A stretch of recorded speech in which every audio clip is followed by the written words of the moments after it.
Mpamoklasy tovovavy dia miarabantsika indray amin'ity talata faha-efatra ny volana Jona 2024 ity. Tafaraka anatin'ny fandarana arovako ny safidiko indray isika izay manaraka mivatana amin'ny onjam-peo ny MBS sy ny fahitalavitra MBS miaraka amin'ny radio ravavintsika ny radio Maday izany. Ho antsika manaraka amin'ny tambajotra sosialy ihany koa ny Facebook sy ny YouTube. Eto an-toerana sy any ampitan-dranomasina dia arabaiko manokana. Ny avanareo, ny zandrinareo, ny rahalahinareo, ny anadahinareo, ny zanakareo faniry Razafy Manantany no manolotra sy manentana ny fandarana. Ny teknisiantsika dia ny maestro antsika Faly Ramanonarivo no mitarika azy eo. Ao ambadika eo efa tazako ry Aritanjona, ry tovavy Tsiky, ry Joso, ao ambadika ao avokoa izany ary mandrindra ny fandrindrana ankapobeny ny talianay eto anivon'ny fahitalavitra sy ny radio amin'ny famoahana dia Arinanto Andremialisoa izany arabaina daholo ny teknisianina sy ny namana mpiara-miasa izay miara-manatotosa amin'ity fandarana ity satria izany no miresaka amin'ny teny ary manentana hitantsika isan'andro eto fa ny ao ambadiky ny sary sy ny feo dia misy namana marobe izay miara mandrindra izany mpanao gazety ny fandraharana ankapobeny ary ny teknisianina sy ireo mpikirakira sary sy ny feo izany rehetrarehetra izany no maharay antsika any an-tokantrano any ity fandarana ity. Rehefa avy natory isika dia nitsangana nanao ny asa aman-draharaha dia tafaverina eto amin'ity fandarana ity indray dia mihazakazaka ny fahazoantsika ny vaovao. Mihazakazaka ny fahazoantsika ny vaovao ohatra satria teto isika no nanatsikafina ny zava-misy any amin'ny distrika ny Vondrozo any Atsimo Antsinanana misy izany dia ny resaka ny zava-misy any Atsimo Antsinanana mihitsy ny ray aman-dreny Paraina Augusta ary tsy vitan'izay fa nametraka ny mahazava-dehibe izany ny isin'izay hoe komity miaro ny safidim-bahoaka izay fa isika koa teto dia nitondra ny adevitra ny amin'ny hoe zava-dehibe ny fahafahana manao fampitahana ny fitanana an-tsoratry ny fifidianana ny tanterahana tamin'ny 27 volana Mey iny. Tsy nanaiky izany ary nijoroany ny firaisan-kina tao amin'ny boribory tamin'ny fahatelo izany miaraka amin'ny Fenora Lambomanana dia tamin'ity androany ity ihany koa raha ny vaovao voaraintsika dia nangataka ny fampitahana PV ihany koa ny kandidaty ny firaisan-kina tetsy amin'ny boribory tamin'ny voalohany ny tarihany maître Yanitra Razafy Manantsoa sy ireo mpiara-miasa aminy izany raha toka misy sary azo alefan'ny Faly Ramanarivo sy ny teknisianina ao hanamarina antsika izany vaovao sy ny fijoroana teny amin'ny seny alarobia izany dia tsara ihany namako Faly raha toka abientsika amin'ny alalan'izay sary teny alarobia izay ny confrontation na PV izay nangatahan'ny firaisan-kina boribory tamin'ny voalohany. Hitantsika amin'ny sary izao miaraka amin'ny prime ministre aminy Yanitra Razafy Manantsoa izany amin'ireo PV izay tsara hitondrana fanamarihana. Ny confrontation na PV moa dia ny lalàna mihitsy no manome izany ary atao sy tanterahana eo anivon'ny biraon'ny seni izany arak'ireo fangatahany pirotsako fidiana indrindrandrindra amin'ireo hoe PV tokony hanaovana confrontation izany izay fampitahana hoy isika izany dia amperinasa tanteraka ny listra firaisan-kina tarihan'ny maître Yanitra Razafy Manantsoa izany amin'izay resaka fampitahana izany satria ny antony dia misy ny zavatra izay mampiahiahy, misy ny zavatra izay mety tsy hitovizan-kevitra, misy ny zavatra izay mety ahiahiana any amin'ny mety ho heverina fa ho osoka ve sa ho mety ho endrika fanodikodinana na sahala amin'izany ka ilay fiarovana ny safidy izany dia miainga amin'ny fampitahana an'ilay PV mba hahitana ny fahamarinana sy ny fahadiovana ny fifidianana dia no tanterahana izany. Miandry ny toy an'ity vaovao tsitsika hoe aiza ho aiza ny toy an'izany vaovao izany fa teo ahako andalana ho akaty amin'ny studio rehefa mifampiantso tamin'ny solombavavoaka ny Madagasikara Rabekijana Solofery dia any ihany keo izy amin'izao fotoana izao eny anivon'ny senia mangataka ny hanaovana ny fampitahana ny PV satria misy tsy milamina ihany koa am-parafaravola amin'izao tsika amin'ny teny izao mitovitovy tamin'ny Ambatondrazaka ihany koa fa any amin'ny circonscription électorale na fari-pifidianana misy any Rabekijana Solofery ihany koa izay kandida amin'ny firaisan-kina dia misy tsy milamina marobe ary efa niditra mivatana tamintsika teto moa izany Andriamatora Bekijana tamin'ny zoma lasa teo iny dia zany no manam-pirofo fa tsy mipetrapotsiny zany ny kandidan'ny firaisakina ary izay indrindra mbola hiandrasantsika ny vaovao lehibe amin'ity androany ity zany fa rehefa voraintsika le vaovao lehibe zany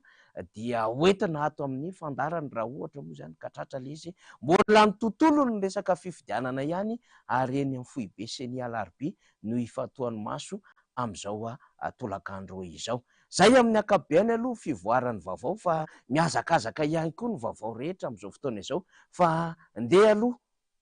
ho tsy ahivoko amintsika ny amin'ny hoe efa nanomboka teo amin'ny 8 ora teo eo zay no nandehabe ny adevitra ny amin'ny hoe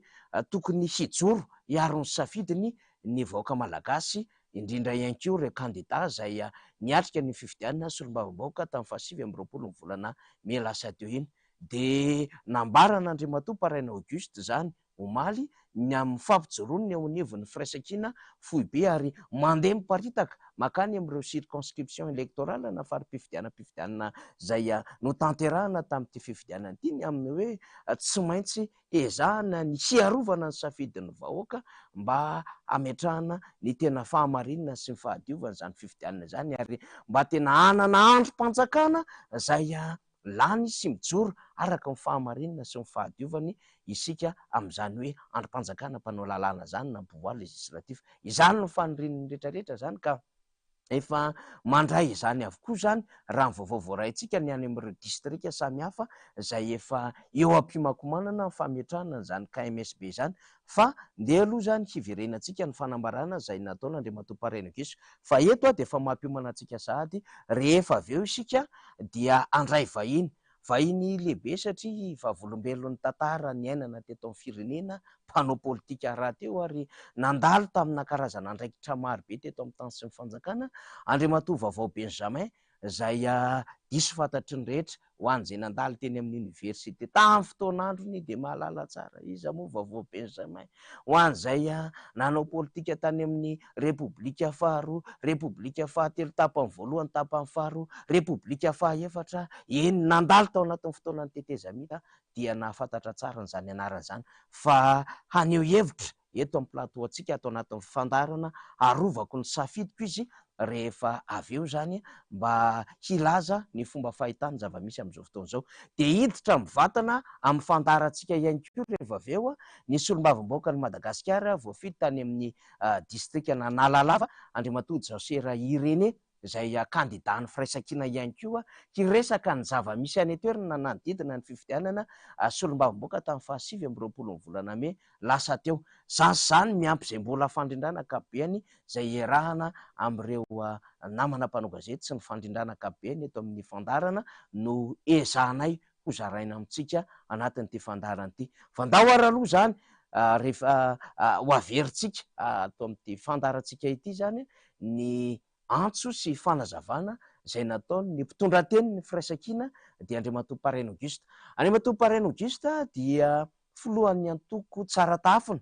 ny rehetra de efa samy nahafantatra fa efa minisitra tamin'andro n'Andriamatoa Zafialbe ralon'Andriamatoa Deratsiraka izy efa solombavambahoaka amin'ny Madagasikara ary efa filohan'ny antenimieram-pirenena ihany koa efa mahasovoa Madagasikara tany Italia tany Senegal ary dia filohana antoko amin'izao fotoana izao kandida ny latsaka ho filohan'ny repoblika dikan'izay le bagage politika matanjaka be ary tsy tongatonga foana no mpitondra teny ary mpamorona izany vondrona politika firaisakina an'Andriamatoa Paraina Auguste izany de linitsika amina ray aman-dreny tahaka izany andao ianontsika avy hatrany ary efanazava-kevitra nentiny ary tonga makany amin'ny fananganana ny komity miaro ny safidim-bahoaka na ny KMSB. Efa tsy fanarandalana intsondry ny ataon'ny fanjakana ankehitriny fa barofo hoy ny teo anivo ny vondrona politika firaisan-kina manjaka ny tsy fahamarinana noho ny fitiavan-tsezaka ahodikodina sy ambakaina hatramin'ny safidim-bahoaka tsy azo ekena intsony ny zava-misy ka atsangana ny komity miaro ny safidim-bahoaka fifidianana madio sy mankarary no takiany vahoaka malagasy fa tsy fifidianana feno osoka ho iatrany ny vondrona politika firaisan-kina ka ohatran'izany zany tany vondroza farany teo sy fosiny le valiny de mazava ho azy misy mihoatra be le totaly nda totaly efiboatiny candidat zany de mihoatra lavitra nohony ireo votant de zany zavatra zany nefa de ny zavatra misy koa zany de tsy mety manao confrontation ny président ny SMRV ohatran'izany Vondrozo za teo tany Ambatitra Zaka tany Amparafaravola maro zany le zavatra ohatran'izany zao zavatra zao satria megnatra za raha satria tonga de hita le raha de ny mahagaga koa nefa ny mampalahelo na miakatra tsy am'seny io zavatra io raha tokony logiciel miasa de tokony hitan'ny logiciel io hoe ity misy mihoatra lavitra nefa de mipasy ihany zany zavatra misy akehitriny ka le zavatra zany de tsy mesy sangagna zany tsy mesy zany tsy mesy anangana an'le komity mpiaro ny safidy-bahoaka anangana an'izay iasony rehetrarehetra mafananganana an'io fa voa daholo na indépendant na olo na candidat hafa zahay sy ny any firesakeny ihany gn'arovanay fa ny fahamarinany ny ataontsika hoe tanytandalana gn'arovanay izao ka de miasony rehetrarehetra zany am'izay zavatra zay fa hoasangasikany io fa tsy mety sonitry ary nareo fazakany misy fitondra zany no tompony andraikitra amy zavatra korotana any Vondroza io zao de fa fanilika ny préfet sy ny adjoint sy zany nanao an'io tsy ana satria alefanay pénal io satria manao mampiasa faux usage de faux zany de tokony mbo fantatrinareo aty amin'ny fiainy fohy be fa tsy lasa zany logiciel nareo tokony mirejeté an'io izy mirejeté n'le zavatra ampidirina agnatinao raha fa misy mihoatry le raha zo io ange raha teknoizy taloha moa keo ordonnance gn'atao zao moa zany re olo manao mission ny olo manao mission agnatin'ny district ao ihany misy district kelikely fotsiny de ka de misy 10 mahery olo manao rajo zany tany farasio ohatran'izany koa tany Vondroza misy 7000 olo ny sasany tany sororo manodidina hitanareo am'zany zany fa tsy misy zavatra sy mety gnao zavatra sy mety fa de hoe atao fosiny efa misy olo natao hoe ireto atao Vilany reto candidat reto ohatran'izany io ny farafangana io de efa misy dille comme président ho izy hoe atao zany le olo hoe atao ampasegny tokony misy candidat anankiray indépendant hazy podro de hoe atao vraika izy fa ampiakaro le irmary de asaina miala le candidat ny tête de liste ny irmary de izy candidat perinasa deuxième liste ny miakatra ary sy mba asaina miala tereny iala amronana dossier zany io nampiasaigny fosiny zany le olo tao zany zavatra misy tena maloto de maloto misy ka zay ny zavatra tokony hoe zéregny fa tokony ty élection ty sy mbola nisy élection maloto mihoatra ny ty élection ty sy alabatsony zao fa barofo nanamafy ny teo anivon'ny firaisankiny fa tsy maintsy mijoro manoloana izao zava-misy izao misy lalàna mamaritra sy mametraka fa azo atao tsara ny manao fampitahana amin'ny alalan'ireo firaketana antsoratra voarain'ireo candidat kanefa manodikodiny resaka ny seni rehefa itakina izany ny lalàna fehizoro 218 008 de manery ny ambaratonga rehetrarehetra anao anaiky ny confrontation ao alohan'ny seni foibeny ao ny sed anao fi district de ao koa ny rasa magnaiky ny seni mako ny SRMV tokony anaiky an'io izy zany tokony manaiky an'io confrontation io akehitriny zao de milaza ireo fa hoe tsisy mifotogna de tsy manao izy zany confrontation aty any amy CMRV zany de fa zavatra résultat fa tsara dalagna de igny nalefana ty amy seni ety de tsy misy confrontation de iny koa nalefana any amin'ny HCC de hoe tonga de hoe raikitry lany le olo or izay daholo ny zavatra ataonaro zareo zao zay ny zavatra ataonaro zareo zao zavatra chiffre tena nabosina misy le chiffre de eken'ny ordinateur anazara eken'ny logiciel ka iny zany ny zavatra tena misy akehitriny misy lalagna eo manery anazy de voatery za aloha zany de tsy misy resaka amindreo hoe io ny lalagna voatrany seni mako manao an'izay tery ny fotoagna nefa le izy ohatrany hoe dernier pli managny folo andro reo akory ohatrany dernier pli ataontsika tonga dernier pli zany pli farany ataontsika afaka piso zany mbola manana folo andro ndray izy iny fa tsy hoe maikamaika fotsiny hoe natao ohatrany tamin'ny présidentielle tsy maintsy mivoaka am'izao ny résultat ho atao ohatran'izao koa ity zavatra ty de hoe tsy sazaina daholy ny délai rehetrarehetra fa mipetraka agnaty lalàna izay zavatra sy mety zay azay sika ny lalàna anareo institution anareo karakara ny élection arao ny lalàna fa tsy mety zao zavatra ataonareo zao nanamafy ny teo anivon'ny firaisankiny fa iady ho amin'ny fahamarinana no antom-pijoroan'ny komity iaro ny safidy-bahoaka io amin'ity herinandro ity dia hijory io komity io ho iantrany ny fanazavana satria tsy azo ekena intsony izao zava-misy eto Madagasikara izao iny ary iny ny fanazava-kevitra nentin'ny mpitondra-teny ny firaisankiny Andriamato Paraina Augusta zay nanazava zany ny olana ara-pifidianana misy eto Madagasikara rehefa nanatsidika ny anangana ny vondrona politika firaisan-kina ny komity miaro ny safidy-bahoaka na ny KMSP. De tsy niandry ela ny tany Faratsio fa tonga de nanao fanambarana ary nanangana an'izany tamin'ity androany ity fa mialohan'ny andefasantsika anjany vaovao tany Faratsio izany efa eto akaiketo Andriamatoa Vaovao Benjamin izay mpanao politika raha ny zotra politika, ny CV politika, ny parcours politika, ny azo atao hoe bagazy ngeza be eo amin'ny lafin'ny lalana ny diavina traika efa ara-politika de mavesatra mihitsy zany hoe Vaovao Benjamin eto akaiko zany de eto de manasa antsika indrindrandrindra isika tanora zany manaraka an'ity fandaharana ity zany satria de tena misy fonjakevitra maro be mihitsy ho atsakaitsika atao anatin'ity fandaharana ity miaraka amin'ny vahintsika sy hifampizarana ao anatin'ireo vaovao maro be. Miarabanao aloha Andriamatoa Vaovao Benjamin. Miaraba reo namana faniry ary miaraba nareo mpiara-miasa rehetra ato amin'ny television na MBS nanasanay mba hifampiresadresaka manodidina ny raharaham-pirenena na hatramin'izay ka hatramin'izao indrindra amin'izao fitondrana iainantsika zao zay ohatrany mifanohitra amin'ny tena slogan mahazatra Madagasikara tsy maintsy mandroso to vao mainka Madagasikara miapotika isan'andro ka tonga mba anazavazava ny fomba fahitana an'izany amintsika mpanaraka an'ity television mahafinaritra ty misaotra namana faniry. Mbola hiverina iresaka amintsika eo ny tenako izay ny vahiny fa mialohan'ny ienontsika amin'ny fanazaka-kevitry Vaovao Benjamin izay efa atao amin'ny tranontsika amin'izao fotoana izao dia efa natsidiko ny amin'ny hoe tsy niandro ela ny firaisan-kiny any Faratsio zany satria fatatsika ny tebiteby ara-pifidianana, ny olana ara-pifidianana, ny resabe mandeha ara-pifidianana, ny aya samihafa ara-pifidianana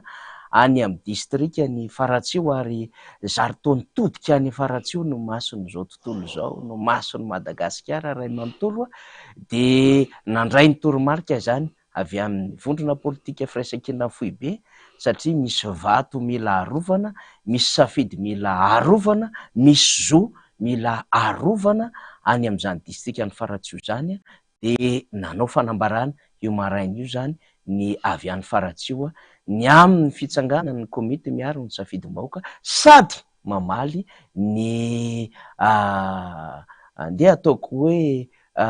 fanehoan-kevitra nataona ben'ny tanàna maromaro tany amin'izany distrika izany zay nitondra amin'izay mety ho fanatsoana politika ny amin'ny nataon'ny firaisan-kina tamin'ny ny fifidianana fa 2020 volana Mey de natambatra izy ireo zany ny famaliana ireo ben'ny tanàna zay miaradia amin'ny kandida-mpanjakana ary ny fananganana ny komity miaro ny safidy-bahoaka. Avy hatrany de anaraka ny saritsika. 2024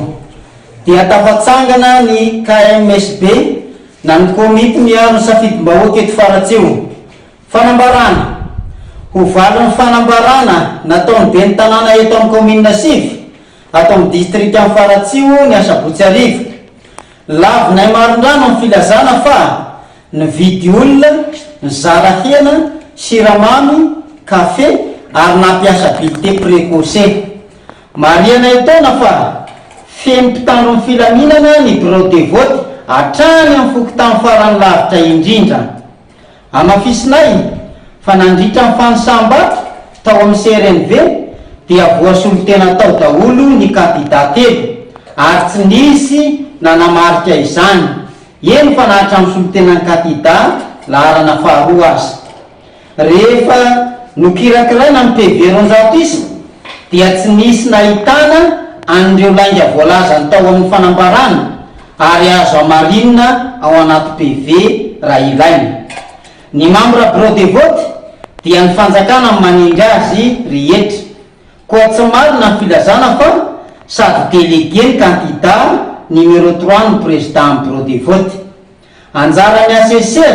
sy ny chef de fokotany no mijery ny lisitry ny mpifidy izay mbola olona voatendry ny fanjakana ihany. Ny filazana fa nisy herisetra nataon'ny candidat numéro 3 sy ny pombazy dia lavina avy hatrany, ary raha ny tany Miandrarivo dia sady tsy hitanay no tsy fantatray. Ary raha ny herisetra izay voalaza fa nahazo ny filohan'ny fokotany Ambondrona tao amin'ny Iragasy tao amin'ny Kapozy no karakaray numéro 2 dia sady tsy natrianay satria nanao filaharam-be sy fampelezan-kevitra teny amin'ny kianja Popomaty niaraka tamin'ny vovonana firaisakina notarian'ny Ravalomanana izahay. Raha ny resaka valifaty dia ambara fa tsy manana fahefana sy fahafahana anatanteraka izany zahay satria mifanohitra tanteraka amin'ny lalàna sy ny sofototra misy eto Madagasikara izany. Marena ihany koa fa iny vokatra izay naparitakay tamin'ny asabotsy iny dia mitovy dika na photocopie na voaka ny seny faratsio fa tsy noforonay velively. Koa ataonay izao fanambarana izao mba ho fantatry ny vahoaka rehetra eto amin'ny district amin'ny faratsio sy manerana amin'ny Madagasikara. Ary ambara fa ny voka-pifidianana taty faratsio dia mizotra tsara araka ny tokony ho izy izay voalaza amin'ny PV sy hita voamariny rehetra tao amin'ny CRNV faratsio. Ya, de zay no fanambarana avy any faratsio voarahintsika zany midika fahavononana fatapa-kevitra ary tsy moro zany hoe hialika ao anatina ady izay heverina fa goavana satria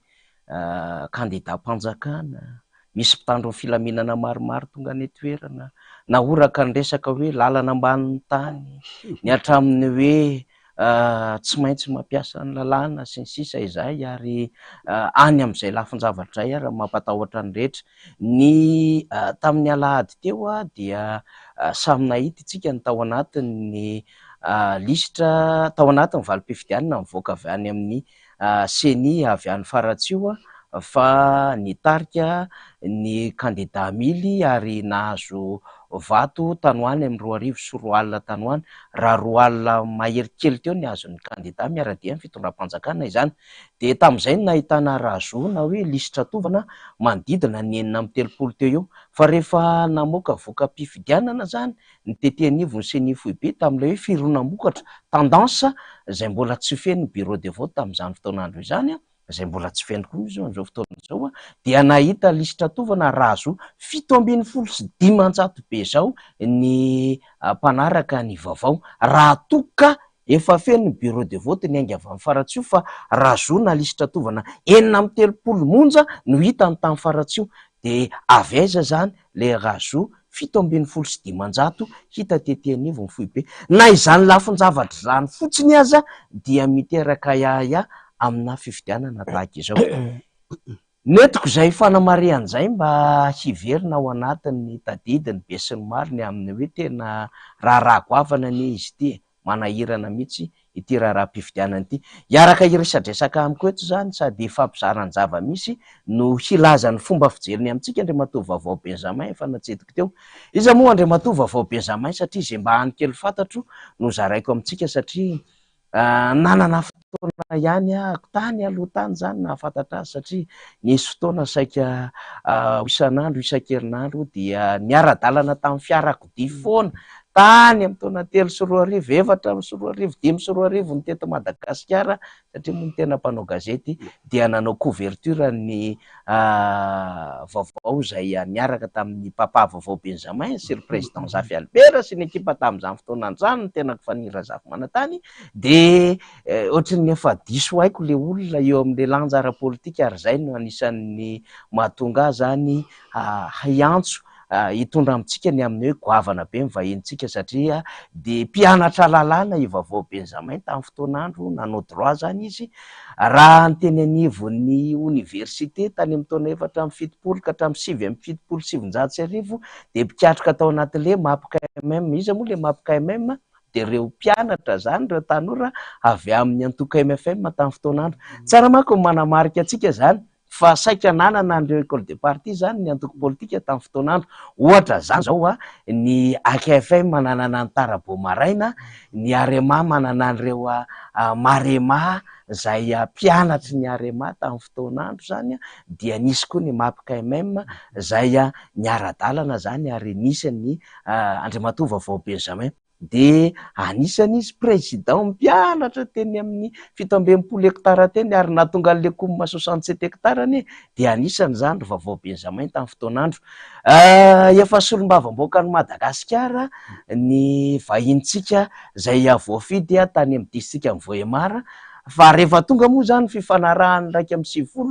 790 de rava lay androm-panjakana tamin'izany fotoanandro zany natao ny ratification. Ny androm-panjakana nanao ratification ihany no ny ravan'ilay convention 31 octobre ara-tantara daholo zany zaraiko amintsika zany fa tena hoe zany ny atao hoe tombontsom-pirenena na de hoe tsy maintsy ho ravana ara kanefa zay ny lalàna ratifiena ny convention mba ahafahana mampiatra azy dia natao zany tamin'ny fotoanandro. Taorianan'izay dia nanana andraikitra marobe izy tany anivon'ny ministera mivarotra niaraka ny ministra Solofson Georges Atsaroky ankoa nalaina Andriamatoa Pierrot Rajonarivelo tao anatin'ny kabinetrany i Vaovao Benjamin ary taty aoriana ihany koa zany dia nanana andraikitra goavana ara-politika satria dia anisany ireo namiaina ny antoko Arema rehefa nisy ny traversé zay nandalovan'ny antoko Arema ka natany ampitan-dranomasina ny Flodidi Ratsiraka zany dia teo ry Vaovao Benjamin. Tsarovantsika very ny hetsika ASFFF tamin'ny fotoanandro nisy amin'ny Blandaire Zafy Manjato, Charles Ranavela, Hervé Ramanatsoa, Germain Rakotondrainy, ry José André Noelson dia anisany namiaina ny antoko Arema ary Vaovao Benjamin tamin'izany fotoanandro zany dia niara-niasa tamin'ireo tao anatin'ny fitondran'ny Repoblika fahatelo tapany fahatelo. Anisan'ny voafidy ihany koa oloolo Madagasikara ihany koa zany tany amin'ny faritra avaratry ny nosy iny dia nitarika par intérim secrétaire national ny antoko Arema ary anisan'ny mpikambana mavitrika teo anivon'ny CRN na ny komita fahabevanam-pirenena tarihana Andriamatoa Zafy Albert ny tenany de nialika an'ireo olana ara-politika marobe teto Madagasikara taorianan'ny 2024 de anisany tarika ny délégation ny Arema tamin'izany fotoanandro izany zay nanao soni zany an'ilay ndeha ataontsika hoe feuille de route zay ny fanarahany fomba fanaovana politika taorianany tetezamita de lany ho CST ihany koa zany taorianany fifanarahana ary de tarika mivondrona politika Arema teo anivon'izany CST zany. Mpanolontsaina ny Flora Jonary Mampianina, mpanolontsaina ny Prime Ministre Mahafaly Solonan-drasana Olivier sy ny sisa de ratsarotsika nangengena kely Andriamatoa Vaovao Benjamin fa miverina maneho hevitra politika izy amin'izao fotoana izao. Zany indrindra no anasantsika azy satria rehefa mifampiresaka hoy zay manko hoe papa zay fomba fiteny zay rehefa mifampiresaka tamin'ny Andriamatoa Vaovao Benjamin de hoe tsy mandry ny saina maneritreritra mahita ny zava-misy amin'izao fotoana izao dia maneho hevitra na de sarotra aza ny demokrasia sy ny fahalalahana ankehitriny zany manoloana ny teritery sy ny raha matahora etseroa zany dia tsy mamela i ray aman-drenitsika Vaovao Benjamin aneho hevitra zany de tonga eto amin'ny plateau atsika. Marina sa diso nambarako Andriamatoa Vaovao Benjamin aloha amin'izay mety ho fahafantarako vitsivitsy momba anao. Misaotra indrindra raha hafaniry fa tsisy anampina an'izay fa de misaotra betsaka. Eny ary. Fantatra loatra ianao teo amin'ny hoe foto-kevi-dehibe ny joroana ara-politika vavolombelona zavatra niainana teto tamina hetsika mamaivay niainan'ny firenena raika amin'ny 77 enina amin'ny 77 satria azadinoana ihany koa atsika mpanaraka ny 5 amin'ny 9 sy 4 amin'ny 5 nisy empêchement président Zafy Albert de nisy ihany koa ny fifidianana tamin'izany fotoanandro zany KMDR sy ny KMZ komity mpanohana ny Zafy de ilany niaraka tany Betina Bruno sy Perandrena Tenaina tamin'ny fotoanandro KMZ tamin'izany fotoanandro zany mbola nisy olana ara-pifidianana kely fa niravina ihany moa izy satria dia nandefitra ny filoha Zafy Albert tamin'ny fotoanandro niaina ny 2002 ianao niaina ny 2009 ianao 2018 ny zava-misy ny tena fahitanao zany aloha zany alohan'ny tena hidirako amin'ny olana ara-pifidiana papa vaovao Benjamin satria nanitikitika le teninao teo tamin'ny fampidirana hoe resahana le hoe Madagasikara tsy maintsy mandroso nefa Madagasikara tena miletika misy amin'izao fotoan'izao manitikitika be niany zany ohatrany hoe tsisy varany ve zany lay endriky ny tolona nisy hatramin'izay le matoa vaovao Benjamin. Raha tarafina amin'ny vokatra azo amin'izao aloha tena tsorona araka ny fanontaniana tao hoe ohatrany lasa tsisy varany ny tolona ny ezaka natao hatramin'izay ka hatramin'izao. Sarotra moa hiteny hoe raha fantako ohatrany tiany fipetraka ny toe-tsaina n'le olona ny adivana hapetraka hitondra satria mbola tanora manana ho avy lavitra manana toe-tsaina ampivoatra ny firenena tiako moa le ambopo tamin'ireny fotoana reny hoe satria zay arema nyreseny président Marc Ravalomanana le toe-tsaina zany ohatrany mbola nirona tany amin'ny toe-tsainana valifaty fa tsy mandinika hoe iza ny hitondra tena afaka ampivoatra marina ny firenena fa am'izao izy manao fampitahana am'izay ianao hitanao fa mbola azo averina 9.9 isanjato ny fomba tetika nitondrany président Ravalomanana raha mpitahina am'ty anankiray ity tena miohatra ny ramatoa panina teolonga manotenako izy moa 5.10 taona niaran'ny tolona fa zany hoe 7.10 taona efa niaran'ny tolona tamin'ny président ankehitriny io zao a tena diso fanantenana tanteraka zay diso fanantenana zay eo amin'ny lafiny inony zay fijerinao azy ara-ekônomika ara-sosialy sa ara-politika rehetra rehetra le vinana voakany taorina ny fandalovana tamin'ny parcours BDB 2008 ange rehefa avy nividy le radio Ravinala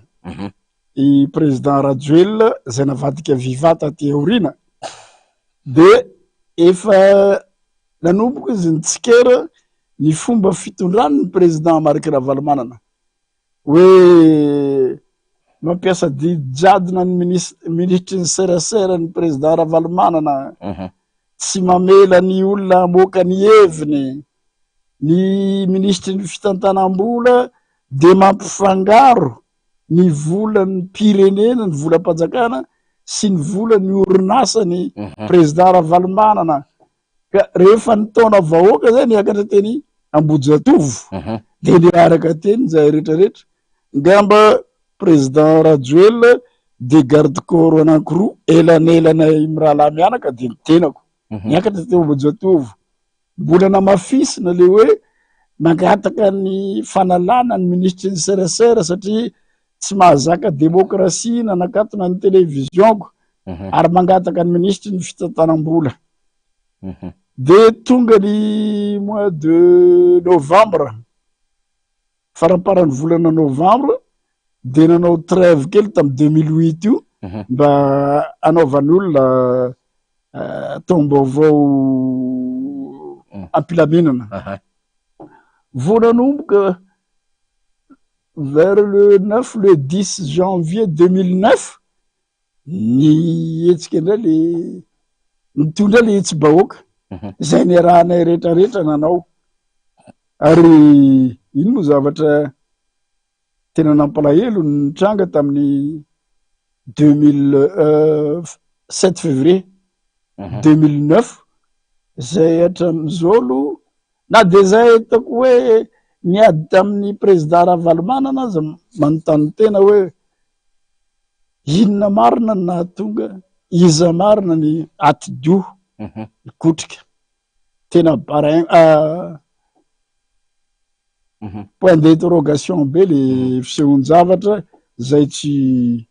anamilohana nizaniza moa fa de loza niatra tamin'ny zanaka taranaka atsika malagasy de na tonga ny président Ravalomanana fa zahoako ny fandehany tamin'ireny ohatrany nanolotsaina azy ny président allemand zay nampitainy ny ambassadeur tamin'ny président Ravalomanana hoe aleonao misintaka aloha de rehefa nandeha izy 17 mars 2009 dimy andro taorinany volomboalohany volana avril 2009 le 4 le 5 avril 2009 de natsangana ny rafitry ny tetezamita ankoatra ny président Andry Rajoelina de zay nananganana CT, CST sy ny sisa ary ny solitaire ny toko Arema tamin'ny voalohany mbola vitsivitsy de isa de zahay sy zandrilahy ministre Pierre Older tamin'izay fotoana zay de taorinan'iny moa nandeha ny négociation na teto an-toerana na tany ivelany raha tadidiko indimy azay ny entiny président Ravalomanana sy Ray Aman-dreny Ratsirahonana le signateur ny feuille de route nandalo tamin'ny signature ny feuille de route moa tena nao sonia ny tenanay satria nahazo tombony ake zay Arema tamin'ireny mouvance Didier Ratsiraka parti Arema de za zany nanao ny signature satria naka hevitra tamin'ny président Zafy mihitsy hoe ahoana ny anaovana an'ity monsieur le président fa mizara roa ny hevitry ny namana de ozy président Zafy hoe non soniavo izy fa BDB zavatra misoratra anatin'io tondro zotra io mba en faveur ny rehetrarehetra na ny Arema victime na ny team victime en faveur ny rehetrarehetra ny feuille de route 2018 amin'ny 16-17 septembre 2011 nanaovanay ny signature tampon d'or teo zany zay ny andro satria teo anelanelany zany natao le fanavaozana an'le lalam-panorenana zay nataon'ny président Ravalomanana tamin'ny 2004 nivoana tamin'ny mois d'août 2009 ary nanao propagande tamin'ny tapany faritry ny Mazenga tany Antsiranana manontolo ny tenanay nampandany le lalam-panorenana natolotry président Rajoelina tamin'ireny de lany Soamantsara nivoaka tamin'ny fomba ofisialy angamba tamin'ny volana novembre 2009 teo zany zay ny andry mbola tsisy zavatra nivoaka moa satria tao anatin'le lalam-panorenana nataon'ny président Andry mbola mitohy le fametrahana le faritra lehibe ny faritra chef de région de ny naveriny le faritany teo zany tena nahavoajonanay hoe io politika ny amiral io province autonome io rehefa naveriny président Rajoelina de faly zay kinanjo 2011 tapitra nefa anatin'le feuille de route ny soniavana na le lalam-panorenana ny lanina zay ametrahana rafitra mba hisiny zany vondrom-bahoaka miparitra hitsinjaram-pahefana mba hipetraka ara-dalàna tsy nitoto saina ny poitra ny tondro zotra misy pointela angamba tena capital am'le tondro zotra teo aloha le ataoko hoe fampidirana le fanomezana ny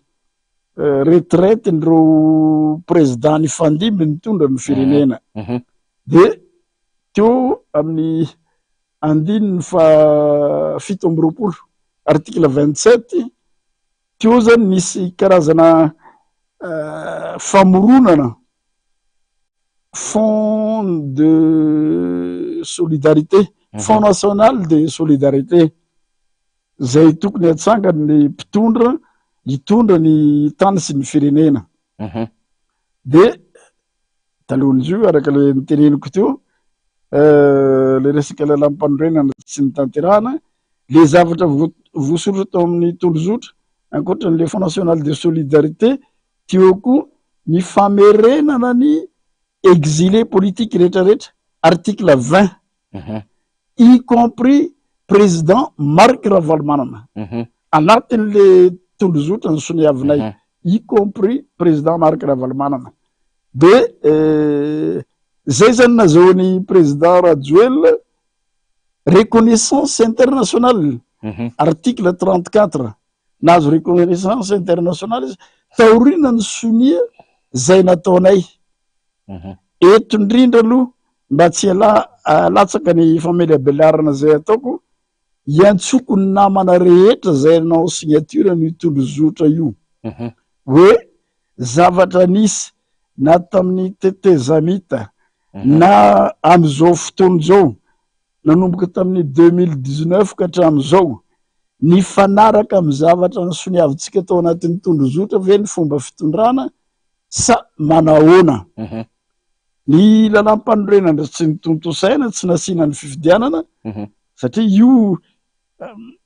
miendrika ankolaka le fibahanana fanaovana monopole samirery ny décision ny fitantanana ny firenena ny toekare pirenena système de monopole io de zay na tonga tamin'ny 2013 rehefa anao fifidianatsika ny faraparany taona nahatonga le nini satria nazahoany président Rajoel reconnaissance internationale article 34 le fahavitany ny signature ny tondrozotra tena naramaso ny SADC ONU tsy nataon'ny élection partre donc tsisy chef de région na président de région élu zay tsy maintsy mifidy koa conseillers régionaux zay organe délibérant miaraka manapaka amin'ny chef de région ny fanapahan-kevitra rehetra ara-toekarena ara-sosialy am'le faritra tsirairay tsisy io de tsisy koa le fanatanterahana an'le tondrozotra zay tena nandrindra satria zany lafaniry tao ny teny ry président Zafelbert ny CRN ny fiarantsika tao anivon'ny CRN tsy ny tanterahany président Rajoel koa le tondrozotra voasonina zahoany reconnaissance internationale zay nahatonga azy voanini anankiroa ny nahatonga niny teo le tsy ampiem-bolana gamba i président Ratsiraka de président Ravalomanana tsy ampiem-bolana talohan'ny fifidianana no tonga fa teo koa le fitantanana tsy nety natao na talohan'ny fahavitan'ny sonia ny tondrozotra na taoriny ny fahavitan'ny sonia ny tondrozotra le zavatra nazahoany reconnaissance internationale tsisy ny tanterahany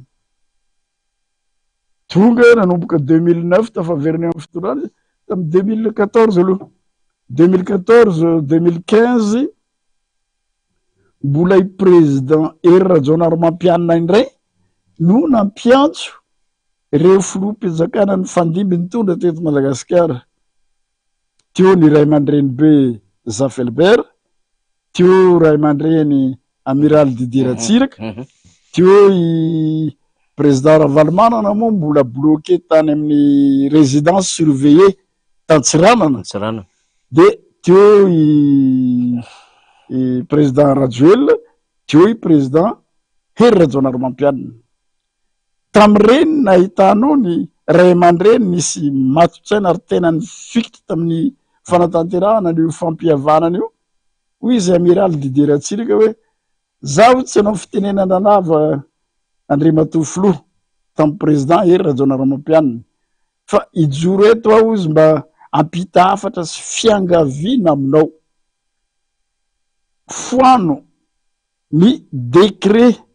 mametraka ny président Marc Ravalomanana na résidence surveillée any Diego aleo zay famela heloko eto zany ray aman-dreny miteny zany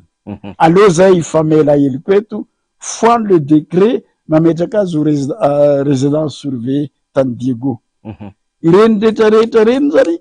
nanatanteraky président Hery Rajaonarimampianina satria tamin'ny vanim-potoana ny tondrany taorinany io natsangana ny nataony aloha ny sélection membre ny CFM tena tsangana ny mpikambana de zero samy mpikambana tao ny fampifidy na tonga le bureau maharitra i bureau maharitra tao mbola namoaka fenkevitra koa hoe anatanterana an'le tolozotra indemnisation des victimes réparation de 2002 jusqu'à ces jours de ataoko hoe bénéfique daholo zay entité rehetrarehetra atao anatiny ake ny arimana ny tim sy ny sisa rehetra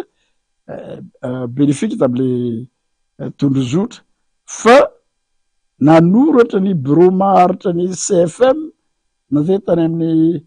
ministre ny fitantanam-bola na ministre ny fitsarana sy ny prime ministre nangataka hoe mamoa décret anareo mpanatanteraka manangana manangana ny poste ny sehatra ny indemnisation io fa nyravana foana ny CFM sy tafatsangana le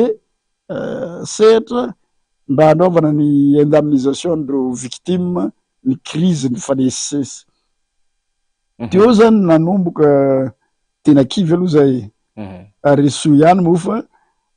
mbola ry président Rajoelina ihany ny antso anay taorinany deuxième tour hoe ndaotsika anoana ny président hery Rajaonaromampianina amty fitiana manaraka ty rehefa nareoany ny antso de ndao anina fa teo koa mba tokony tanterahana amizay zay zavatra ifanarahana ka mbola veriko aloha le antso nataoko to hoe tena antsona mihitsy itsika rehetrarehetra signateur ny feuille de route folo angamba zay zay mindraiky ambin'ny folo zay signateur ny présidente nationale ny TGV tamin'iny honorable Ramatoa Lanto Rakotomavo izy no présidente ny TGV teo koa ny après ministre Monjaroindefo signateur ny feuille de route teo rahalahako voninahitry Jean Eugène IVM teo ny tenako teo ry mamy Rakotoravelo sy ny namany zay fa ndraso papatesana moa amizao azony bureau politique ny timany manolo azy rehefa ilaina ny fanao filazantsika ny zava-misy amy SADC sy ny Nations Unies ka même Emmanuel Rakotovahiny zay prime ministre ny président Zaf ary signateur ny feuille de route ny solotenan'ny président Zaf Albert azosika antsona na zero amin'ny antoko UNDDFA ohatrandry zandrolahy manoro Régis na taberandre Manantsoa zay filoha lefitry ny CRN tamin'ny andron'ny président Zaf azo antsona reny handamina ny zavatra ampilamina ny firenena zany hoe navelako mihitsy ianao hoe teny Andriamatova vao Benjamin fa raha raisina zany le tantarany resahanao tena niodina lavabe misy de tonga am'izao fotoana zao voaterina ampatsiahany zava-misy raha tsoriko lizy diso fanantenana amin'ny andro Rajoelina ve zany ianao tena diso fanantenana satria zay efa nivolena amy toetsaina fihavanana Madagasikara an'ny malagasy ara-tantara moa 20 fokotsika ny chiffre démographique eo amin'ny 7 tapitrisa eo tsika itsika no tompony Madagasikara ary zay isaka ny lalam-panorenana mifandimby de hoe ny vahoaka ny tompony fahefana anatin'ny lalam-panorenana zany misy an'izay foana ny olona tokony ho arbitre eto amin'ny firenena voalohany ange tokony ny folo alin-dahy satria ny folo alin-dahy miaro ny vahoaka sy ny fananany ao ny gendarmerie tanindrazana sy lalàna ny tafika tandroko aro ny vozony ho an'ny tanindrazana reo mihitsy zany tokony tsy anaiky amy fisehon-javatra tsy manaraka lalam-panorenana indrindrandrindra eto ametraka fanontoniana satria matetiky miverimberina tandre manakorontana na ny mpitondra amin'ny ankapobeny na ny folo alin-dahy zay any firenena io fa tsy nenany toko ny foloalindaam-bahoaka hoe manaingy atsika vahoaka tsy anosika korotana sy ihaniny mpanohitra moa menatsina lava eto any tany tena iza moa ny mpanohitra am'izao tsika miteny zao ny mpanohitra hitako de ny fitolana satria zavatra narosony amy vahoaka nakany fo ny vahoaka milaneny ny vahoaka zay le lalàna amy feny satria vahoaka io ny tompony fahefana zavatra ny laniny vahoaka tsisy ny tanterahanao hatram'izay ka hatram'izao izy ny mpanakorotana am'izany mbola miseho koa zany ety amy fitantanana ty inona zavatra tsy aondrana antsokosoko ary mahafantatra mba misy fianakaviana ihany ange anatin'ny mpitandro filaminana tsy avela hiasa am'le mission le mpitandro ny filaminana mba maheno vetsika aiza reny services généraux de renseignements généraux ny tafiky tsy ahita reo kolokolo maro lafo reo aiza ny services généraux ny gendarmerie tsy ahita ireo kolokolo maro lafo reo ny service de renseignements généraux ny police tsy ahita an'ireo satria tsy avela an'le lehibeny hitrandraka an'ireo le service spécialisé no fanina am'izany tsy avelandreo lehiben'ireo any ka ny fanipaka tanteraka ny fanohitra am'le mission ny tafy-bahoaka ny mpanaovany lehibe sasantsasany ny mission ny tafiky tena mifanohitra tanteraka ho gaga vetsika am'izao fotoana na eno rehefa niala avy tany tsara tanàna maeva tanàna nisy dahaly teo tena nahery vaika be tamin'ny fitondrana ty ihany rehefa avy teo nifindra tao Batondrazaka Andilamena le mpanao kidnapping de zao izy nanorom-ponenana ao Ankazo be Anjoro be gaga vetsika hita gazety mamoaka hoe nisy gendarme nisy polisy nisy ben'ny tanàna voasambotra fa miray tsikombakomba amin'ny mpanao kidnapping ho gaga vetsika am'izany ireo polisy gendaro voasambotra reo nge mpanao service de renseignements généraux e mahafantatra fa maninona ary ny volamenatsika maninona zay tsy ampiasaina am'izay tokony anjara asanay ohatran'izao ty verelo 73 kilos volamena farany décembre 2020 2021 tadidiko tsara volana o le 15 août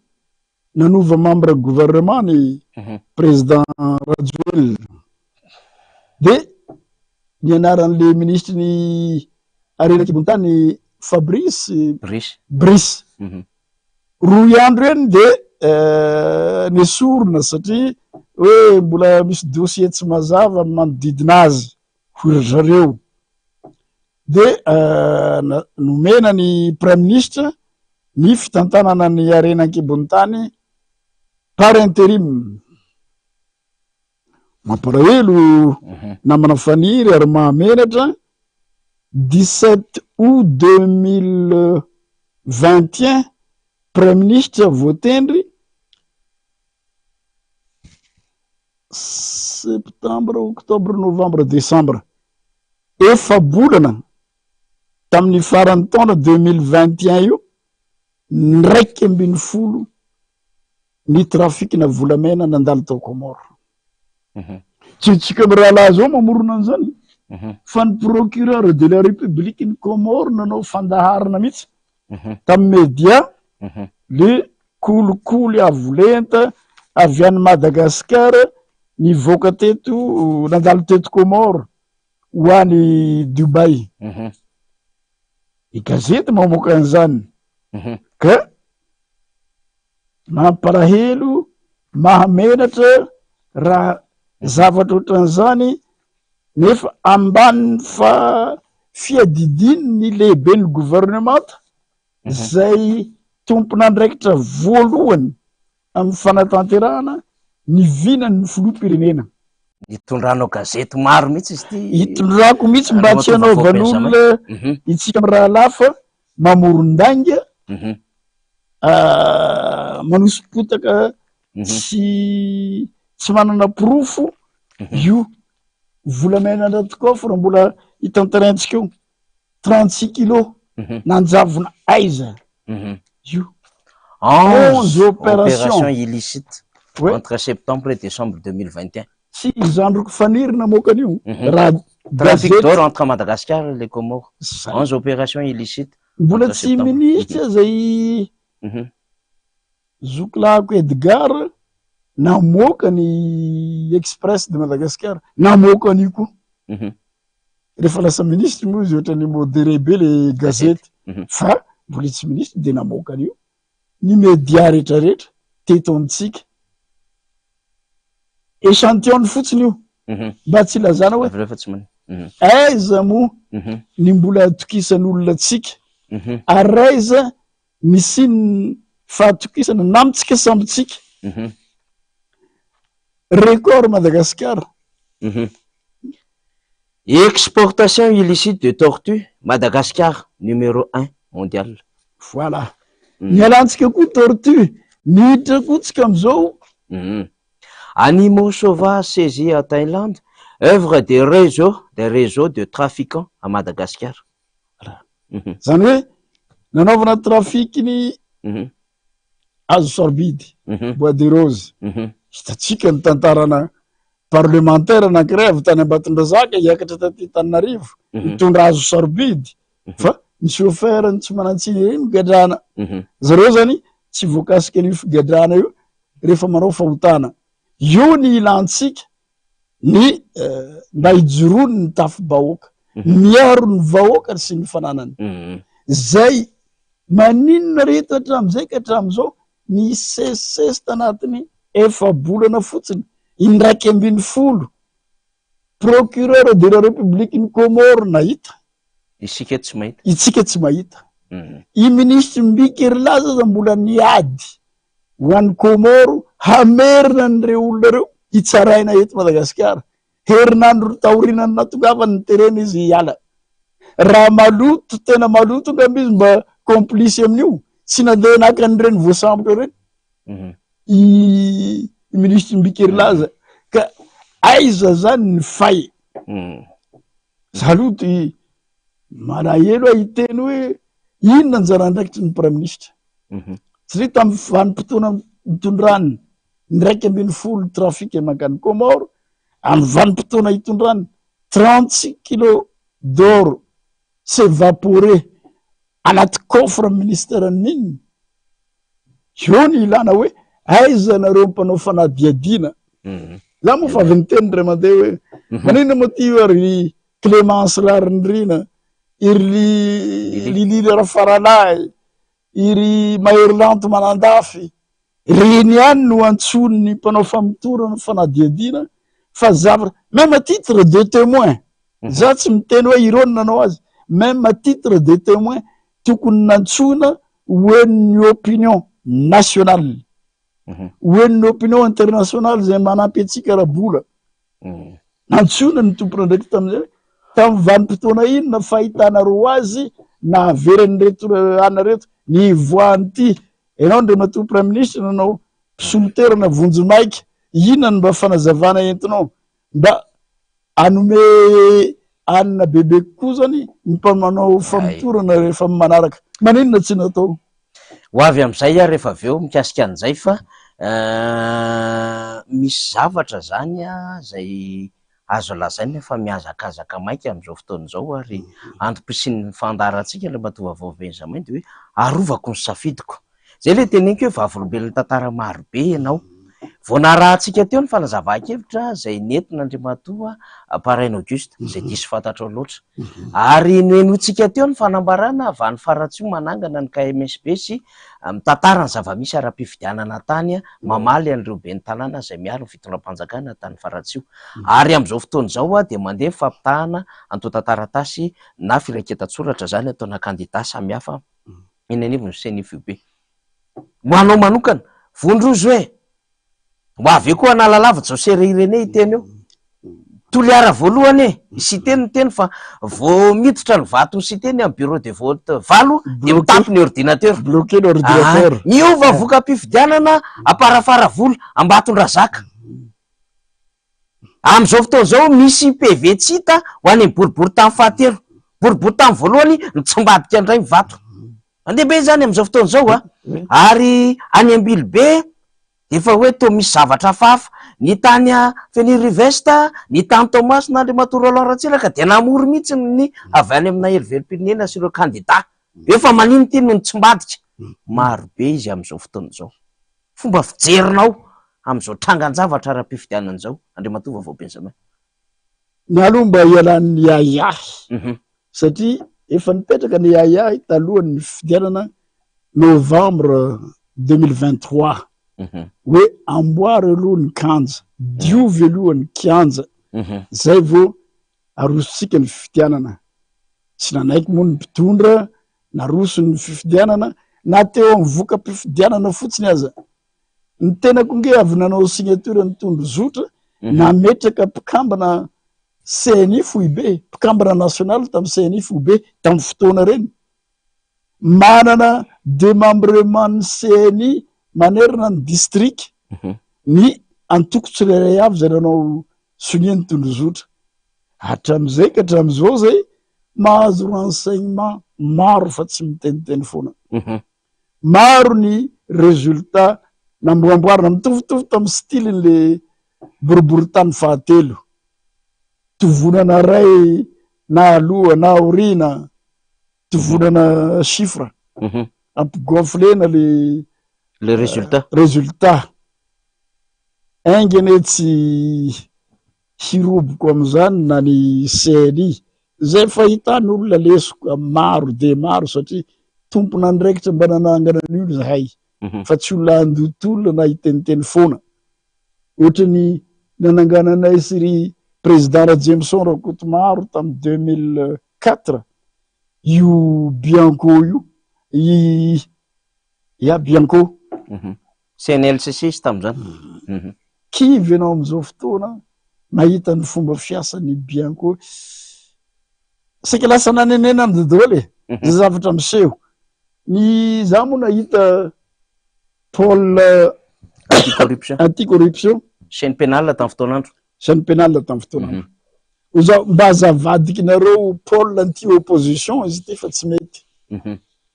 tazony ny anara amboninahitra amy fanajana lalàna azy hoe Paul anti-corruption fa tsy ho lasa Paul anti-opposition raha endrika aseho ny olona omena andraikitra am'izao saika mitovitovy am'izany daholo enao teo ny tanisa voka-pifidianana tsy mazava voka-pifidianana mitsombadika mety lalana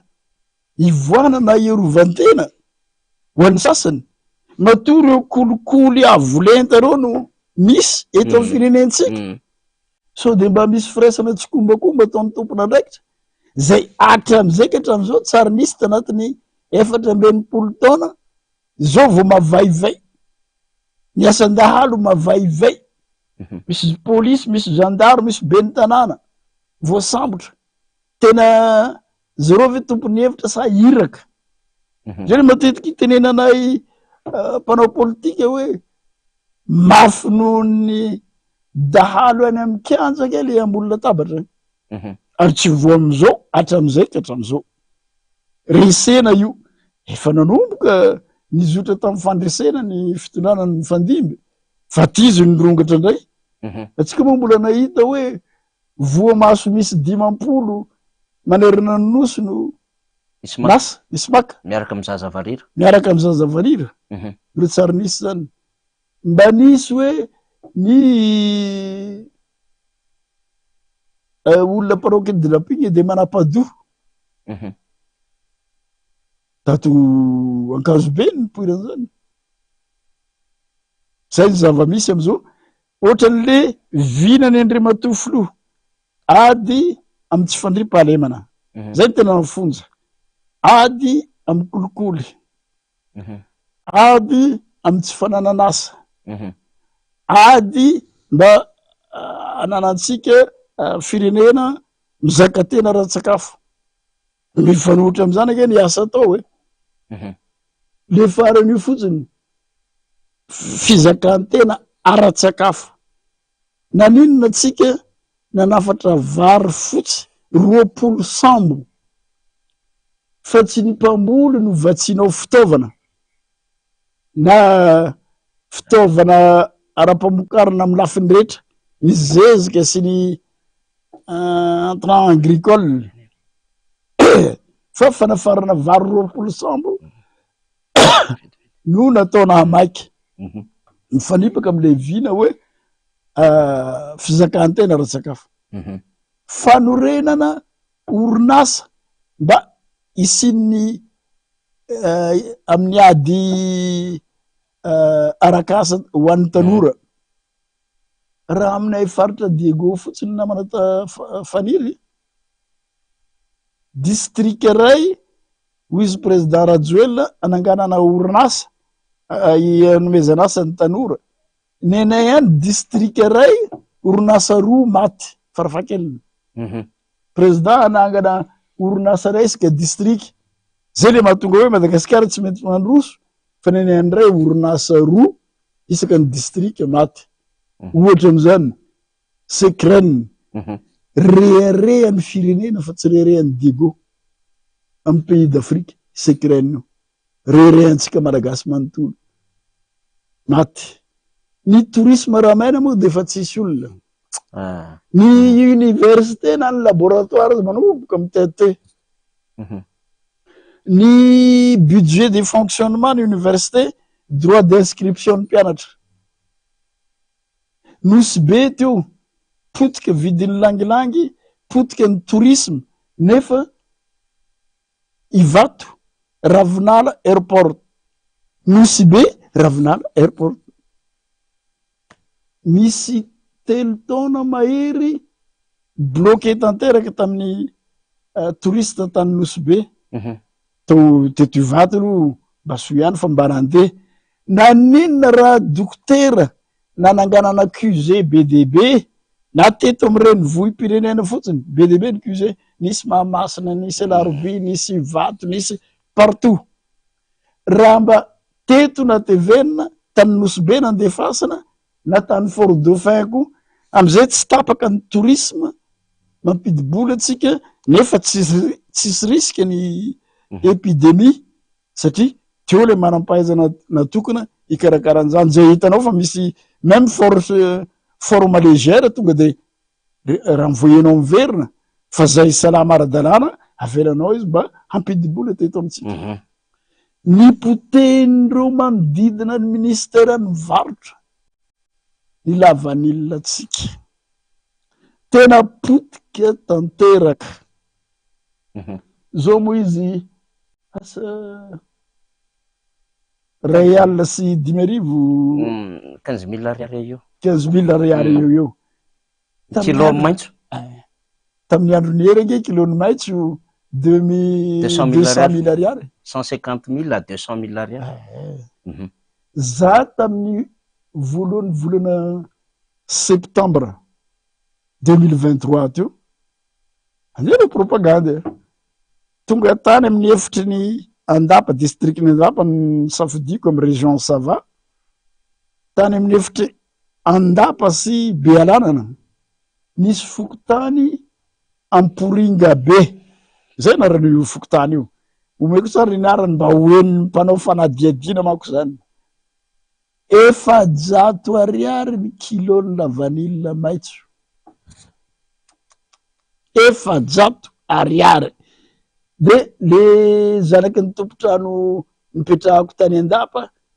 atao koa ny raha hitondrasana azy fa tsy tsisy fa izy koa lavany atao olo fa mizara isan-tragno vidiko nenefa marary zanakanay vidio zao na aminy arivo dimanjato tsy magneno izy koa efajato vidianare tsy zaka le zanadralako nipetrahako nientana nientiny avy tany satria efajato ariary ny kilo Madagasikara tsy maintsy mandroso zany le fari-piainatsika hananganana orinasa isaka ny district orinasany faritra Savaky Lavanilina ao maty tanteraka ny soa voanio rehefa maty ny Covid le Mato Andreas tam 2021 maty tanteraka ny soa voanio tsy hita pesipesena ny fahavoazana ary eto mbola namerenako fisaorana manko tamin'ny président ery Rajaonaromampianina zay nahavita ilalanay ambilobe voemaro izy ny nanao an'io président ery Rajaonaromampianina eny lalovantsika zany fa zao aloha misy vaovao ao Andriamatoa vaovao Benjamin avy any Vondrozo hoenalenantsika vaovao sy raharahara-pifidianana ty fandarantsika arovako ny safidiko tia ianareo koa mandrotsaka SMS marobe ato amikato de mezaky ny mamaky fa mba tiako ianao ahita nyty vaovao ty ihany koa Andriamatoa vaovao Benjamin ny mpijery atsika koa tiako ahita ny zava-misy any Vondrozo de alefa namana teknisianina de miverina ndray zay sady makaina kely vahintsika no isika koa manaraka nyty zava-misy any district ny Vondrozo ity mampalahelo raha misy atao amy district ny Vondrozo raha natao fifidiana député tamin'ny 7 ny volana May teo igny de efatry candidat isan'izany Ramatoa Madame Pauline de rehefa natao anefa ny fifidiana nandresy tamin'ny Isambato ambony de ambony i Madame Pauline eo amin'ny 700 gn'elangelam-bato ny mampalahelo anefa natao ny Isambato niova me farany novany zareo tao meseny de omaly de napendesiny zay hoe ho avoka ny vokatry vozo maiky nanomboky tam 20 zahay nandigny teo sisy de avy eo amizay tapitapiky teo handeha ireo zay regny ny vato rehetrarehetra erany district efa ampidirindreo agnaty tombilo de sy nagneky vahoaka teo savorovory teo avoao ny vokatry ka raha mampalahindreo hamoky ny vokatry io vokatry efa novany zareo la ivoka mpifidiana tagnato agnaty district natao mitariky ny candidat numéro 4 zay candidat ny Ngirmara ka malahelo zahay vahoaka ato agnaty district ny Vondrozo ary maneho ny alahelonay hay ary tsy hagnekatra ame farany ny fagnisaky sany zonay malagasy mitovy malagasy rehetrarehetra zahay to Vondrozo ka tsy hagneky mihitsy efa agnisaky sany zonay ny fantanay da i Madame Pauline zay nofidianay vahoaka avao ny député nay Vondrozo sakoa zay pody hay ifantanay Madame Pauline ny député ny Vondrozo sakoa zay ity zao commune ny Vobreka atao agnaty district ny Vondrozo misy nahitasika an'izany châtillon zany kosika nataony zareo amin'ny seny zany ny inscrit 2487 de ny votant 1878 de ny blanc 16 de nul 13 de suffrage exprimé 1897 nefa ny total de voix lasa mihoatra ny suffrage exprimé lasa 1996 zany hoe mihoatra ny olo tonga ny fidy raha miala ny vato maty sy ny vato fosy ny total ny Isambato aty ambany aty de misy sonia de zareo sika fa misy sonia ao ny soniany président ny seni ty moa zany noir et blanc ty photocopie fa misy ny original ao président seni manao sonia ao lehibe ny district lefisonisy district sy ny magistrat manao sonia ao daholo commune maromaro zany atasika sala amizao niezaky zahay nangataka hanao verification fa tena sy nakeny zareo ary sy vitan'izay fa tena efa sisy fagnazana mihitsy nataony chef district tao tena masala hoe sy malagasy mihitsy sala hoe sy candidat mihitsy nanaovanjareo ny Madame Pauline tao ny zavatra anisy moa zany de rehefa sy nagneky voahoaky ny hitondrany zareo an'io vato de tena vavabasy mihitsy ny natreny tam'izany fotoana zany savorovory tena natolaka akery na viavy na ino natao sinosino nitondragna akery n'io vato Am valoaly zay vao tafavoaka zareo nanao force tena mboletra nitona no vatony sokagny tena sahala mo dahalo mihitsy malaso zay zavatra nisy totoa miaraka amy chef district miaraka membre seni retraretra navoaka zareo amizay vokatra fosika aloha ny ilefana andeha isoka navoaka zareo ny vokatra fosika de natao resy ny candidat numéro 1 zay nitariky ambony.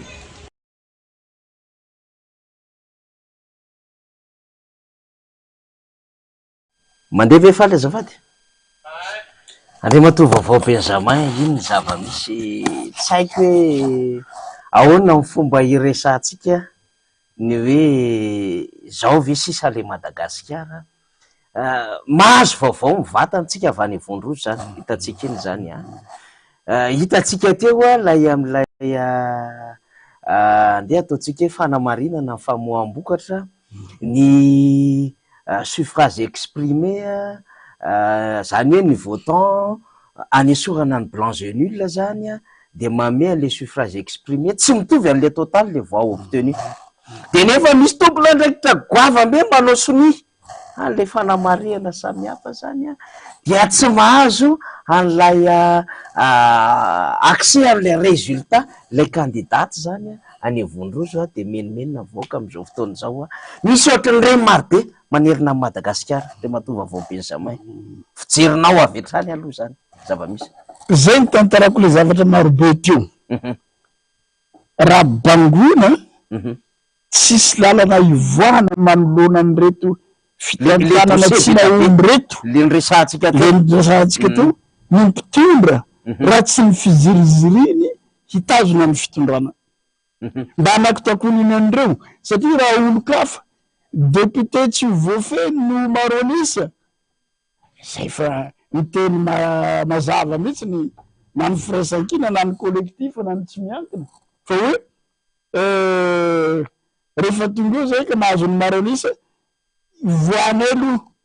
ny premier ministre lehibe ny gouvernemanta ino moa le iahana rosiko to naninona nandritra ny fotoanany premier ministre nitondra ny tany sy ny fanjakana nanao intérim ny tsy hita pesipesena ny volamena ny voaka so de mpifanankonana an'izay reto isaka distrika ka ambany ny vaton'ny candidat natolotro ny fanjakana ohatra nisy tany aminay tany avaritra tany nohatany midonga ny tany misy ny député Brunel ikongo raha tianareo voamboatra ny lananareo ty ikongo de aza miala amin'ny fitondrana jireviny candidat mpanjakana ohatra zay koa tany voamarony zay namariako anina tao hoe isorane président hery na vito lalany mbola niteny président Rajoelina reo atianareo androso ty aminareo ary vangina matetika fidiny candidat mpanjakana zany hoe zay tsy mifidy an'le candidat mpanjakana tsady tsy mandroso ny tsy hamarana koa azy ny tao ambositra manao lobaka t-shirt miantoko hatram'ny filoha pirenena malagasy naratsiny amy teneny ty amitsika ray aman-dreny amy foloalinda ny président ianake zany nametraka amin'ny tenany ho filoha miantoko TGV fa tsy filoha pirenena malagasy zay tsy fanaraka amy lalam-panorenana andiny fa 7 fa 7 araiky amby enimpolo matetika verimberiny tomporedaky ny firaisankina mazo tsy manaraka ny lalàna mba antananareo mpanao gazeta hoe inona moa tena tia voaka ny président ajaina Emmanuel Macron tany amin'ny Îles Éparses atsika ici c'est la France dikan'izany anareo vahoaka io nge zahay frantsay no mitondra anao zahay mitondra anareo zahay président Tananarivo zahay président Madagasikara zahay président Îles Éparses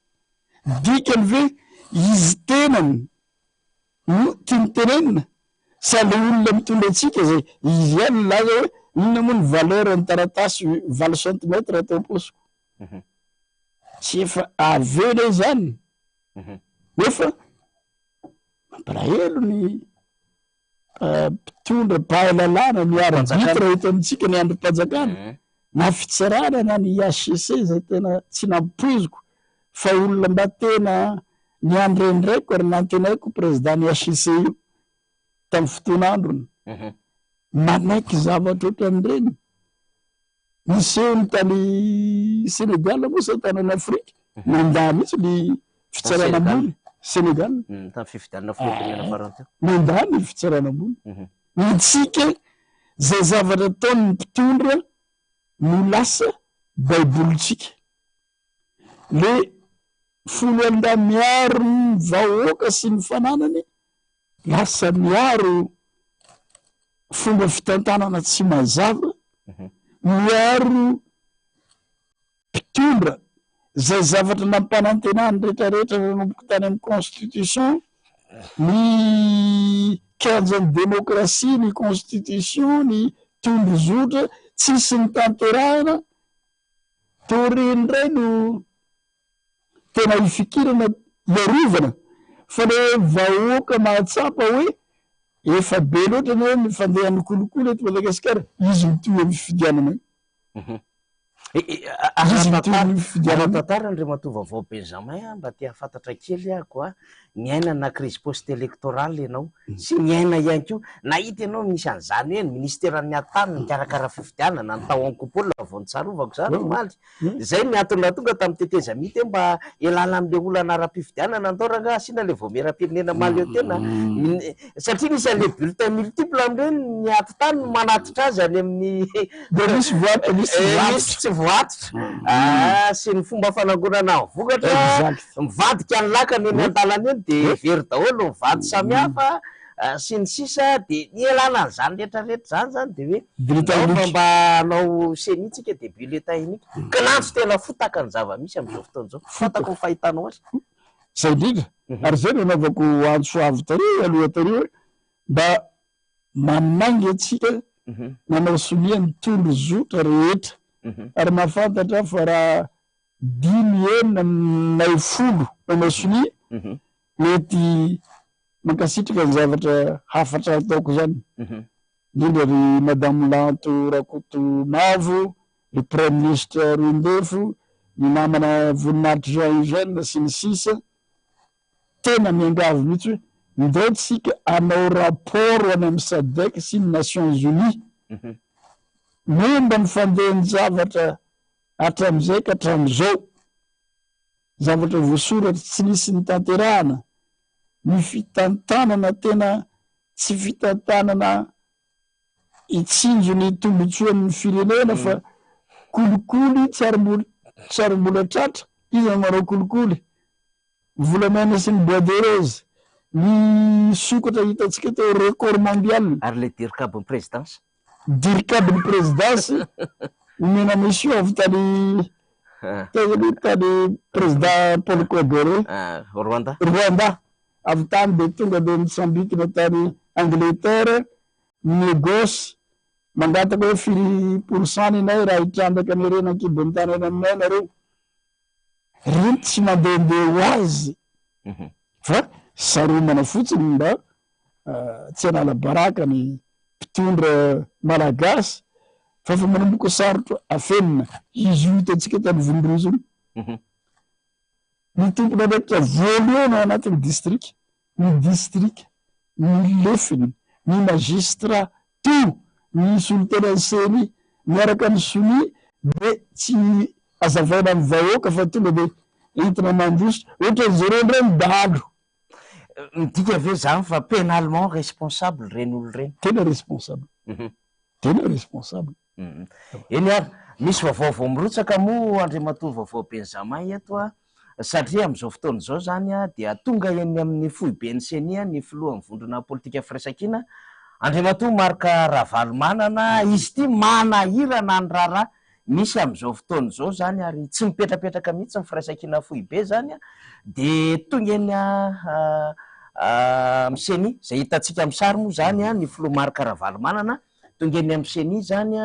mbola ho tanterina amintsika zany inona moa zany no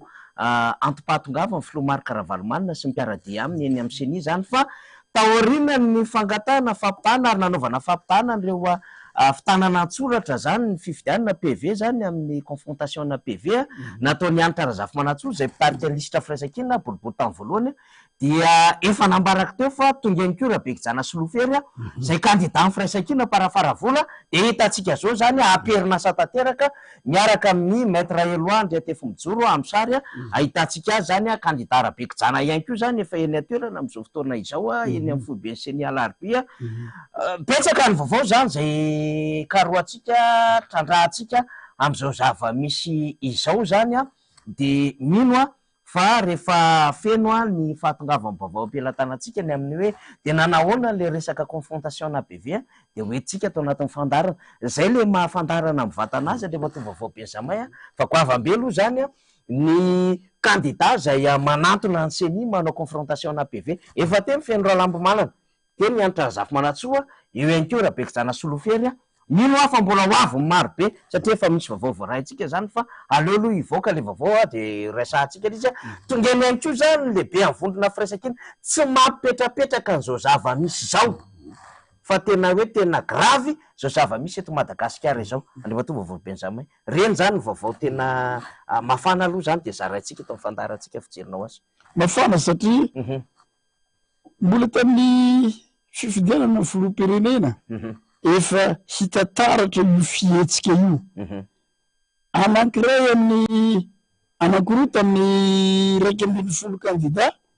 no nandray anjara ataontsika hoe anisan'izany le ny candidat ny firaisan-kina amin'izao fotoana zao any amin'ny district ny Toloara voalohany sy teny René Solieko le famonoana ny vato ny tany fotsiny de fa ahitana zao taratra ny zava-misy zao saika ny vonoina daholo isaka ny district nisy vato ny vonoina le fitarainana nataon'ny vondrona prositeny tsisy niraisina en considération fa ny requête nataon'ny président Andry Rajoelina niraisina en considération en totalité aty amin'ny fanditona ny honorable député ny Ampali Idialson fa hoe nizara vola tamin'andro ny fitianana olona anatitra vola ny délégué tsy sakafo zany ny délégué fa naninona tsy nasina teny filaharabeta Arena Ivandry taloha nandritra taorina ny fifidianana fizarana zavatra tsy moramora tsy hitan'ireo mpanara-maso reo zany tsy hitan'ireo mpitsara ny fifidianana reo ka ny candidat anankiray zay ny faniny anarina tahorana niazy any ny vonoana mpahabato BDB fa miny eo amin'ny fitondrana nomena lanjany zato isan-jato reo nefa nahitantsika ny fihetsika n'ity solombavam-bahoaka ity araka le voalaza to hoe raha reny zavatra fomba fitantanana tsy nanaraka ny règle du jeu tsy natanteraka ny zavatra nampanantenana reny fandroanantsika lelampanondroanana reny ange namana fanire miliara firy ny lanin'ny firenena malagasy nanatanterana reny référendum constitutionnel reny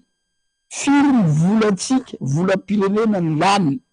nefa hatram'izao tsisy na de ligne anankiray tsy nitanterana am'le lelam-pandroenina za tsy miteny hoe mbola ilaina ny fifamirenana ny faritany tsy ilaina tsy anina fa le zavatra nampanantenaina vahoaka tsy nisy nitanterahana le tondrozotra hanamafisina ny fihavanam-pirenena tsy nisy nitanterahana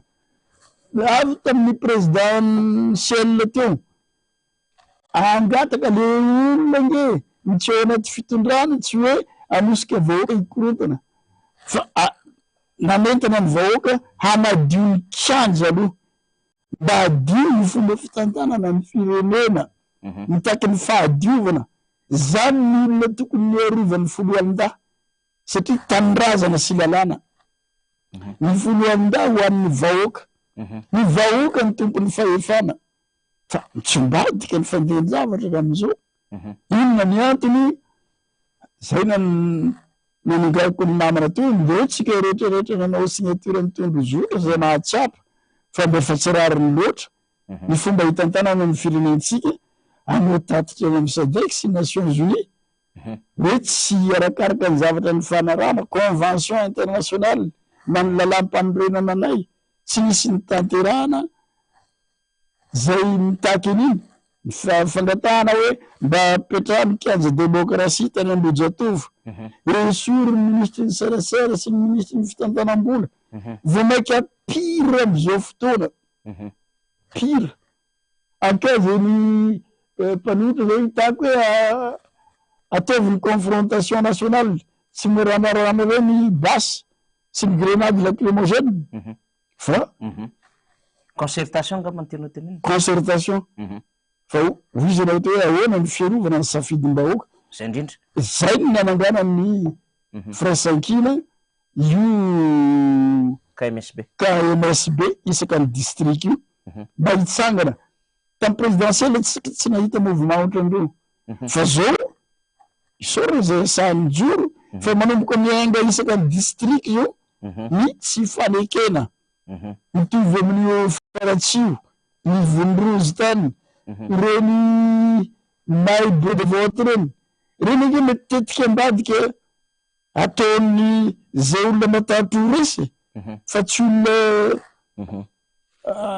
mitarika amin'isy ambato ny anao an'ireny fa zay matato resy mba handitona ny olona tsy miaraka amin'ny fanjakana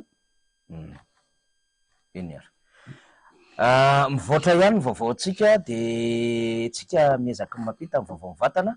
nanao valandresaka ao am-pano gazety zany maître Eloandre tefa mijoro zany zay mpisolo vava ny candidat Rabekijana Solofery teny amin'ny Seny Alarobia tamty tolakandro ity isika moa zany manao fandarana mivatana eto ary zareo ihany koa aperinasa any mikaroko amin'ny marina sy mifahadiovana amin'ny fangararany fifidianana Andriamatoa Vaovao Benjamin dia zay ny antom-pisitsika mizara ihany koa vaovao ndao ary aloha zaraintsika mijery atsika ny fanio-kevitra maître Eloa zany ny zava-misy mikasika ny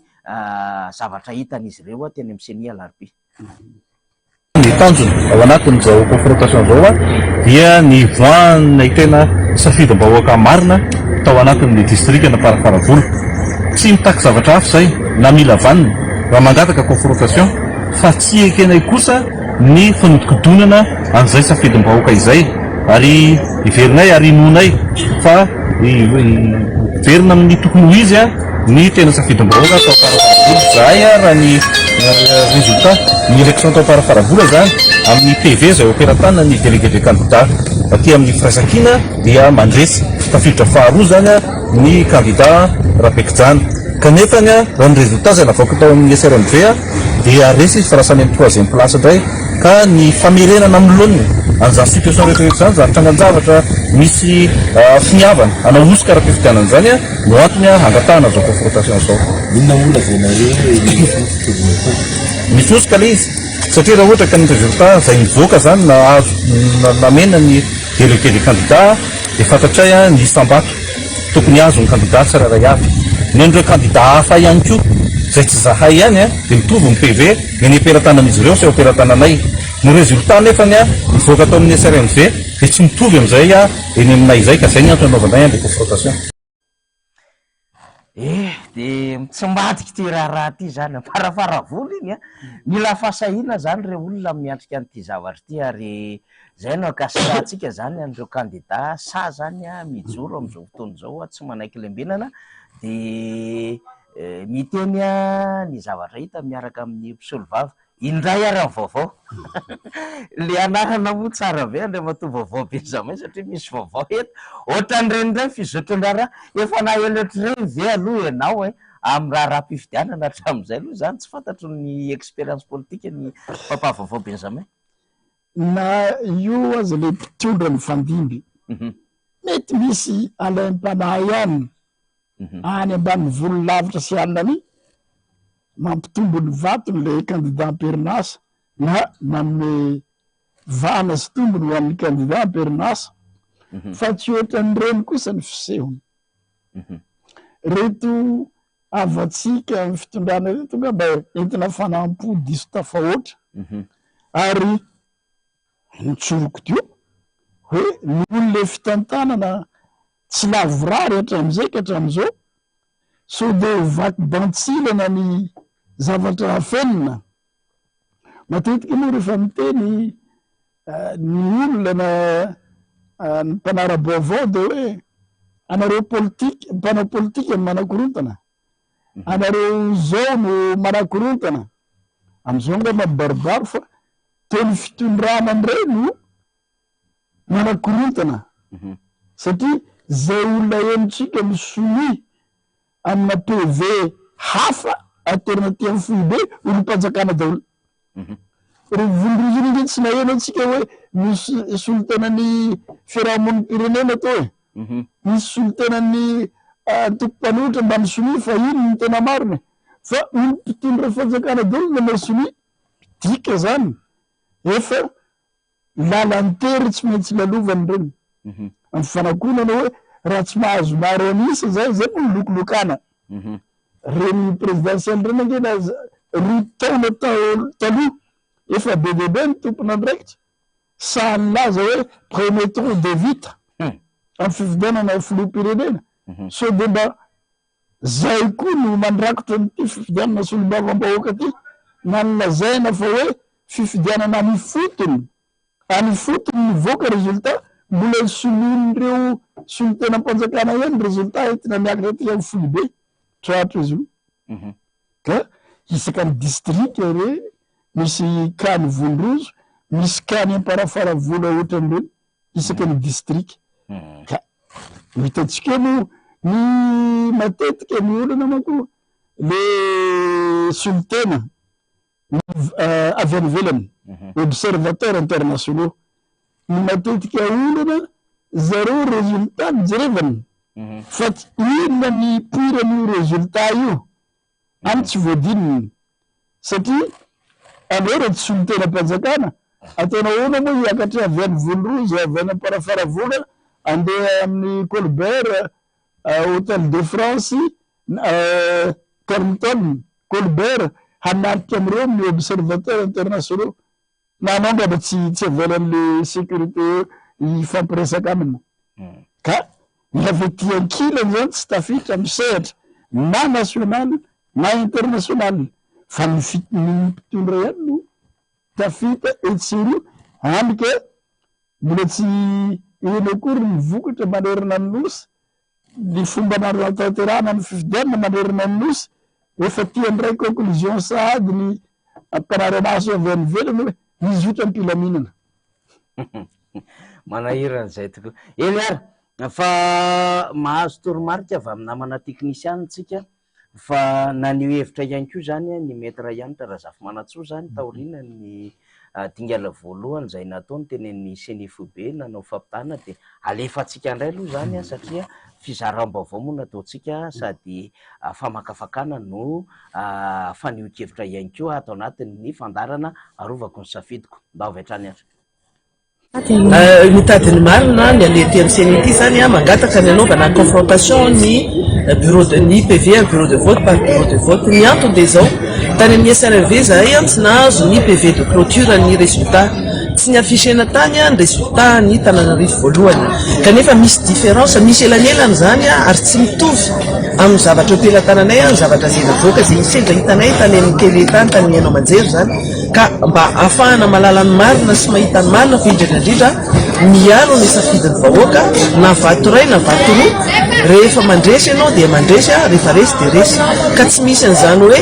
mandresy ambony latabatra zany na anovanova zavatra any ambony latabatra any tsy possible mihitsy nisiny zany hoe 1442 rajout atao amin'ny tana premier atao amin'ny tany voalohany tsy maintsy hita daholo zany hoe taiza no bureau de vote na PV nataon'ireo tompona andraikitra ao anaty bureau de vote na ireo président fokotany ihany koa manipulation na novaina satria tsy maintsy ao anatin'ny confrontation nahitana zany zavatra zany fiarovana safidim-bahoaka zay atao zao ary ny ataon'ny boribory voalohany moa zany metra ianitra sy l'équipany dia niantso ny mpanaramaso ny observateur hiara iasa aminy mba ahafahana mampita zany PV zany ka le PV ray manontolo 202 bureau de vote no anaovanay azy confrontation zay de hitatsika hoe atraisany famalinana na tsy famalinany résultat zay mivoaka ny ananany raha ny zavatra hita zao dia tokony hoe mandresy ny candidat firaisakina boribory tany voalohany. Maninona mbola makety manao confrontation maître zay indrindra ao anatin'ny PV zay ampelantananay ary mitovy amin'ny observateur dia mitarika ny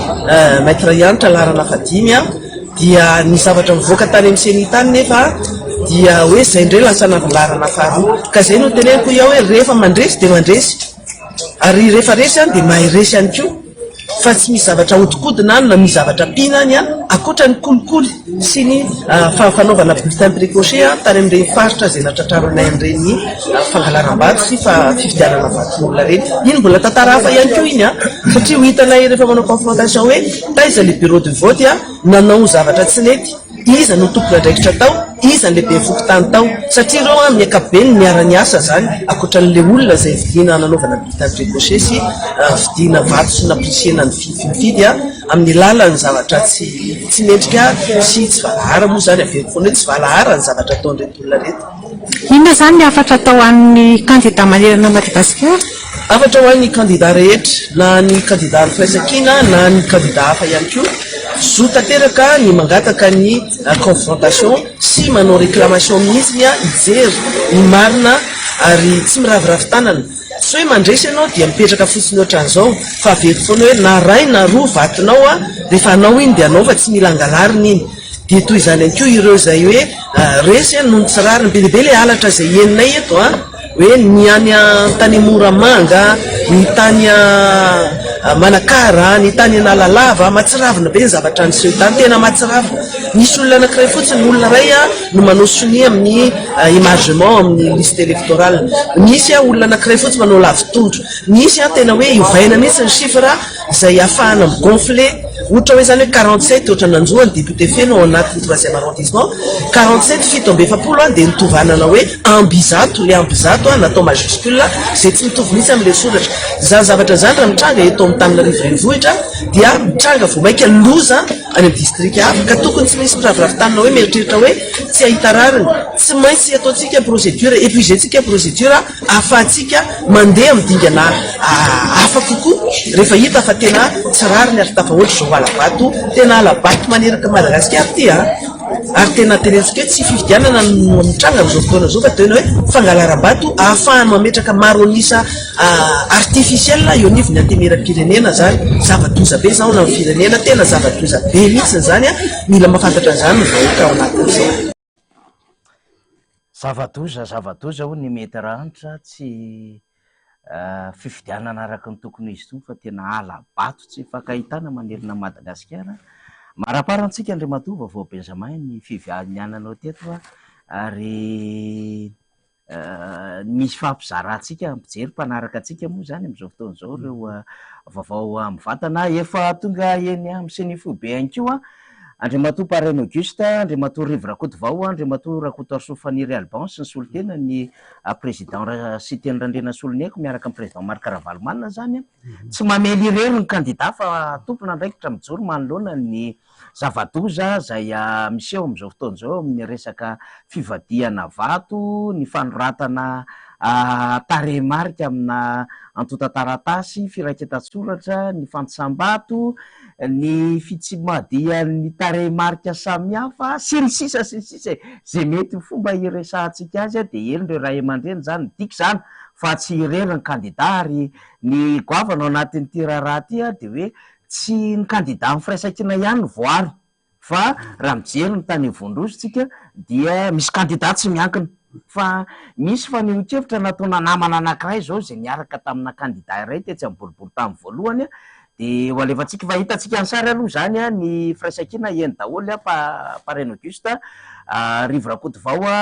Gangsta Baba hitantsika eny zany mbola tsy maintsy ho hitantsika moa zany ho entsika ny fanehon-kevitra izy ireo zany fa ny tiako tenenina zany dia hoe tsy ho an'ny firaisakina ihany zao ady zao fa ho an'ny tsy miankina ho an'ny rehetrarehetra zay victime tamin'iny fifidianana iny zay ahatsapana zany fa misy alabato be tsy toko tsy foroana. Ato moa zany ao anatin'ny afatra président vaovao Benjamin mahazo afatra maro be ho anao aloha zany dia toraka voninkazo zany ny amin'ny fanazava-kevitra hoentinao ary Dadaleba tsy miala mihitsy eto manome an'izay afatra zay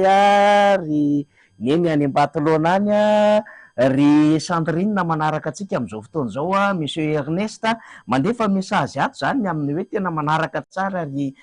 manamarina ny fanehoan-kevitra entin'ny vaovao Benjamin ato anatin'ny fandarana amin'ny vatana arovy ny arovako ny safidiko. Eny ary maraparana antsika azy satria mo isesy zany ny vaovao atoato ary manomboka makafanan'ilay tsy fanekena izy inona no famaraparanana avy any aminao zany fanehoan-kevitra ry matoa vaovao Benjamin zany raha ireny sy ireny ny zava-misy amin'izao fotoana izao. Fanehoan-kevitra ny fisaorantsika na le ray aman-dreny dimy candidat saika irotsaka teo amin'ny fifidianana filoham-pirenena zay mivondrona anatin'ny firaisan-kina isaorana manokana zareo nampivondrona ny malagasy ary tia ny efa nanolorako fisaorana ny président Marc Ravalomanina tarihan'ny panorama tamin'ny nampisehoana ny candidat Rastan hoe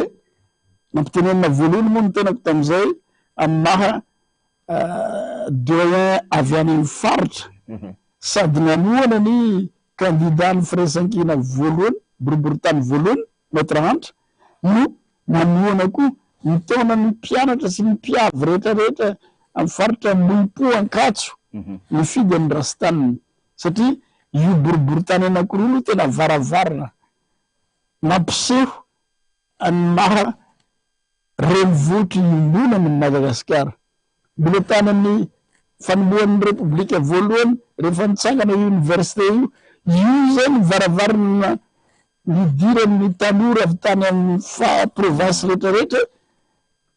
niditra teto Tananarivo misongadina zany fa l'université nampamafy le firaisan-kinany zanaka malagasy manontolo. Io koa ny boriboritany voalohany hitantsika eo daholo ny androm-panjakana maro ao ny affaires étrangères zay nampiditra ny vahiny no ahafahantsika fahantsika miara-miasa avy any velany ao ny atitany zay mifeny firenena malagasy manontolo amin'ny fandrindrana ny fiandrim-pialemana ao ny Carlton zay mifandray tamin'ny resaka ministeran'ny raharaham-bahiny teo io koa varavarana mampiditra ny vahiny avy any velany ka amin'ny firaisana voalohany io zany tena varavarana koa idiran'ny avy any velany idiran'ny aveto Madagasikara satria saika ambany fiahin'ny ministeran'ny antitany sy ny ministeran'ny asa sy asa-panjakana boriboritany voalohany ny ministeran'ny asa moa 67 hectares anatin'ny boriboritany voalohany daholo ka varavarana koa io nampitambatra ny malagasy rehetra amin'ny mametraka mahiray itsika malagasy ary renivohitra iombonana Antananarivo ka manoloana ny zavatra miseho zay nahadiso fanantenana satria matoa zay tamin'ny raiky amin'ny sivifolo namaiky ny afatra napetraky général Désiré Ramakavelo ny fanatonanareo mpifanandrina rotota ny gouvernement amiral Didier Ratsiraka Ossature Arena sy ny Hervé Rasalama nampiona ny fampikondo tanatin'ny adiny roa ary zay nametrahany général Désiré Ramakavelo afatra mafonja hoe tsy mivoaka tsika raha tsy misy zavatra hifanarahana mba hisoroana ny korontana mety hitranga eto amin'ny firenena ka tsy mety raha itsika samby malagasy hifampitezany tsy ara-dalàna ary hifamono ato anatiny tsy mety amintsika malagasy zany ny soniavinay le tombozotra le convention du panorama na de nandrava zahay aza tamin'ny assemblée nationale satria tamin'ny voalohany zay le tombotsom-pirenena zay le tombotsom-pirenena tamin'ny voalohany fito ambin'ny folo zay sika anao ny didoanay de rehefa miara-midinika de maka sosikevitra mihitsy tamin'ny secrétaire général ny présidence nama tsy afaka mifampidinika amin'ny ventre amin'ny président de république en tant que parlementaire secrétaire général mipampita hafatra eny ary raha tombotsoa pirenena ohatran'izany iarovana fa tsy tombotsoanay amarotra volamena tsokosoko anondrina ny biby sarobidy tsokosoko somiavinay na de ialanay matompona andraikitra misy miavina io zavatra hitatsika amaranako azy tsy vitany kolokolo ny rena ankibony tany kolokolo azo sarobidy ny trondron-dranomasina atsika ny fanampitena ny fambolena ny lavanila sy ny sisa talita ny andronay mbola miaraka tamin'ny ministère ny varotra ny tenako tsy manalavitra ny 500 millions de dollars ny vola azotsika amin'ny lavanila efa mandeha daholo le farapaty reny libéré samy afaka manao afa-tsy zay hita mibaribary asan'ny fanjakana nge micoordonné de vérifier zay fotsiny fa tsy ny fanjakana izara agrément de manao prix plancher de zay tiany omena omeny za tsy manameloko ny mpandraraha fa ny tompony avekitra voalohany amin'ny lehibe ny gouvernementa zay mpandrindra ny vilany filoham-pirenena chef de l'administration de ny ministre ny varotra zay tokony nanaraka le zavatra accord OMC organisation mondiale du commerce efa voarindra hoe libéralisation du commerce extérieur voatonga ty équipe anankiray ty mifehezina monopolisena maty daholy mikatina daholy mimpandarany lavanila amin'ny faritra sava manontolo diana sophie sy tonga hatrany tsy fantako volorozy na aiza mikatina daholy bureau mimpandraraha olombitsy ny manjakana retera diso fanantenana tamin'ny rahalahako Edgar amin'ny maha ministre ny varotra sy ny industrie azy zao le farany firenentsika vola hetra tsy setra miditra ka bebe ny service tokony mbola halio tsy voarogo ohatra am'izao efa hitatsika le mpandraraha amin'ny lalana sy ny amina reny manao fanamariana fotsiny madame Isabelle Delatre hitatsika nanaovana azy de tsy maniry aray asa amin'izy hoe izy no tsy maintsy andao a Madagasikara tsy maintsy andao Madagasikara ka miafana ataon'ny namana rehetra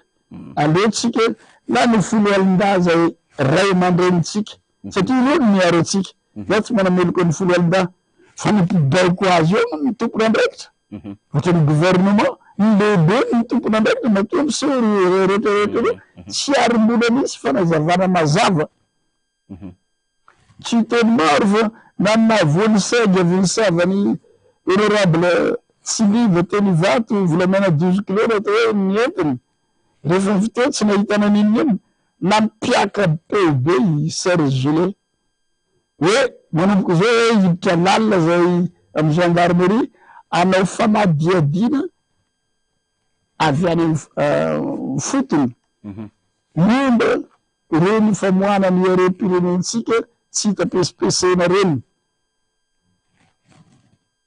malahelo ny gendarmerie hatram'izao tsy mamoaka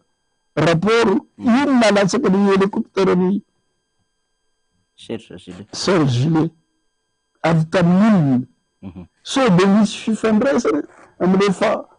izy nampiaka peo teo ivato tsy fantatsika ka manangy atsika isaka ny fivondronana tsy anitra fanjakana fa hitaky ny fisiny ny fahamarinana hita amin'ny firenena aza tezaina amin'ny tsirary ny folo alin-da aza tezaina am'izany fa folo alin-da io zanaka atsika vahoaka malagasy manontolo amin'ny firenena io ka tezao amin'ny ara-dalàna ny sehatra rehetrarehetra ny mpianatra ny université menasy année blanche isan-taona mitaky bourse grenade mitsena satria tsy maharaka ny volatsika izy madame Isabelle Delattre mamifera anaovana ny lalana potika de ny lalana eto Madagasikara natanao reo azy ny vola zay de lasa rafiny fitondrana ka tsy mampanina zandry lafaniry itsika mirahalahy zao ho rafiny zay mpanao fanadiadina fa za rehefa tafaverina ho parlemanta ndre andro na afaka fito amby zato taona ka mbola parlemanta na voafody na voatondry zavatra tokony arenina voalohany io ny vahoaka ny tompony fahefana. Le pouvoir appartient au peuple. Ka ny tokony andriankina ny vahoaka de ny folo alin-dahy. Arahan'ny folo alin-dahy maso i HCCU, arahan'ny folo alin-dahy maso i CNI, arahan'ny